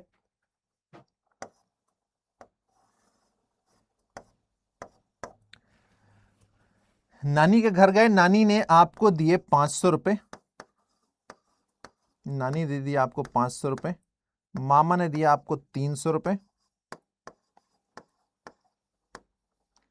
और मम्मी ने आपसे ले लिए हैं 400 रुपए। आपके पास कितने बचेंगे? 400 रुपए बचेंगे, 400 रुपए बचेंगे। अब देखो यहां पर ये पूरा आपको कंक्लूजन दिया गया है, इस क्वेश्चन में सिर्फ एक चीज बोला गया कि आपके पास यू हैव ओनली 400 रुपीज, लेकिन बाय एजम्पशन हमें एक चीज पता है कि आप जब कभी भी कहीं भी जाते हैं, किसी भी रिश्तेदार के घर जाते हैं, वहां से जब लौट के आते हैं तो एक कंडीशन फिक्स्ड है कि मम्मी आपसे हमेशा 400 रुपए ले ही लेती हैं। मम्मी आपसे 400 रुपए ले ही लेती हैं, जो कि फर्स्ट कंडीशन में आपको क्लियर कर दिया कि आप चाहे कहीं भी जाएं, मामा मौसी बुआ के कहीं के यहाँ भी जाएं, वहां से जब आपको जो भी पैसे मिलेंगे, जब आप आएंगे तो आपसे 400 रुपए फिक्स्ड है जो कि मम्मी ले लेंगी। अब चलो, ये तो पहला केस था। अब मान लेते हैं कि लेट्स सपोज आप मौसी के यहाँ गए और मौसी के यहाँ से आप जब आए तो आपके पास टोटल 200 रुपए बचे हुए हैं, टोटल 200 रुपए बचे हुए हैं। तो आप मुझे बता सकते हो कि आपको मौसी से टोटल कितने रुपए मिले थे? बिल्कुल बता सकते हैं सर, मेरे पास 200 रुपए बचे हुए थे और एक कंडीशन है कि फिक्स्ड 400 रुपए तो मम्मी ले ही लेती हैं, मतलब मौसी ने मुझे कितने पैसे दिए थे? 600 रुपए दिए थे। तो वही केस है कि ये लिफ्ट हमारा ए एक्सेलरेशन से ऊपर मूव कर रहा है और मुझे पता है कि जी एक्सेलरेशन नीचे हमेशा लग रहा है, यानी ऊपर की तरफ जी तो लगाना ही पड़ेगा ताकि इसको मैं बैलेंस आउट कर दूं, एंड देन एक्स्ट्रा मुझे ए लगाना पड़ेगा, तब ऑब्जेक्ट मेरा ऊपर की तरफ मूव करेगा। और यही आपका स्यूडो फोर्स का कॉन्सेप्ट है। चलो देखते हैं यहां पे, जैसे कि लिफ्ट में एक ऑब्जेक्ट है, अगर यहां पर मैं बात करूं ऑब्जेक्ट पर, तो देखो क्या हो रहा है, ये एक्सेलरेशन से ऊपर मूव कर रहा है। स्यूडो फोर्स क्या कहता है कि जिधर ऑब्जेक्ट पर एक्सेलरेशन होता है उसके अपोजिट डायरेक्शन में स्यूडो फोर्स लगता है। अगर आपका ऑब्जेक्ट ए एक्सेलरेशन से ऊपर मूव कर रहा है तो उसके अपोजिट स्यूडो फोर्स लगेगा, जो कि होगा m इंटू वो एक्सेलरेशन ए। तो ये एक m मास का ऑब्जेक्ट है। अगर मैं बात करूं ये कहां रखा हुआ है, ये रखा हुआ है किसी लिफ्ट में, तो उस पे ऊपर की तरफ एक नॉर्मल फोर्स लगेगा, नीचे उसका वेट लगेगा mg, और नीचे वो ए एक्सेलरेशन से मूव, ऊपर की तरफ अगर ए एक्सेलरेशन से मूव कर रहा है तो उस पे एक और फोर्स लगेगा नीचे स्यूडो फोर्स, तो n बराबर हो जाएगा mg प्लस ए, है ना। अगर मेरा ऑब्जेक्ट नीचे की तरफ आ रहा है विथ एक्सेलरेशन ए और इस पे नीचे की तरफ मेरा जी ऑलरेडी लग रहा है, तो देखो ऑब्जेक्ट नीचे की तरफ एक्सेलरेट कर रहा है तो इस पे स्यूडो फोर्स अब कहां लगेगा? ऊपर की तरफ, यानी एम ए ऊपर लगेगा। तो देखो ऊपर नॉर्मल ऑलरेडी लग रहा है और उस पर एक फोर्स लगेगा ऊपर एम ए, नीचे लग रहा है एम जी, बैलेंस आउट कर दोगे तो एन बराबर होगा एम जी माइनस ए। जो मैं बोल रहा था स्यूडो फोर्स, कि an imaginary force, it is an imaginary force which is applied on an object in non inertial frame of reference to satisfy the Newton's laws of motion. Newton's laws of motion को satisfy करने के लिए लगता है। और pseudo force क्या होता है? एफ जो होता है वो होता है मास ऑफ द सिस्टम और नॉन इनर्शियल फ्रेम का एक्सेलरेशन, और ये माइनस साइन ये शो कर रहा है कि जो हमारा स्यूडो फोर्स है वो हमेशा एक्सेलरेशन के अपोजिट डायरेक्शन में लगता है, act opposite to the direction of acceleration of the frame, applied for non inertial frame of reference and no action reaction pair. ये होता है स्यूडो फोर्स। अब जैसा कि मैंने आपको कहा था कि हम जो लॉज ऑफ मोशन है इसको दो पार्ट में कवर करेंगे, एक विदाउट फ्रिक्शन, दूसरा विद फ्रिक्शन। तो विदाउट फ्रिक्शन यहां तक था, अब इसके बाद सेकंड पार्ट जब आएगा तो उसमें मैं विद फ्रिक्शन आपको लॉज ऑफ मोशन कंटिन्यू करवाऊंगा। और ये जो मैं वन शॉट करवा रहा हूं, मैं इन वन शॉट को आप वन शॉट चैप्टर के प्रैक्टिस भी करवाऊंगा एचसी वर्मा के क्वेश्चंस के साथ। तो एक और हम नई सीरीज पे कंटिन्यू करेंगे एचसी वर्मा सीरीज की। और फिलहाल अभी आपको ये लेक्चर कैसा लगा कमेंट करके बताइए। बाकी नेक्स्ट पार्ट इसका मिलेगा laws of motion with friction. तब तक अपना ख्याल रखें, पढ़ते रहें। Bye bye, tata, take care and thank you very much.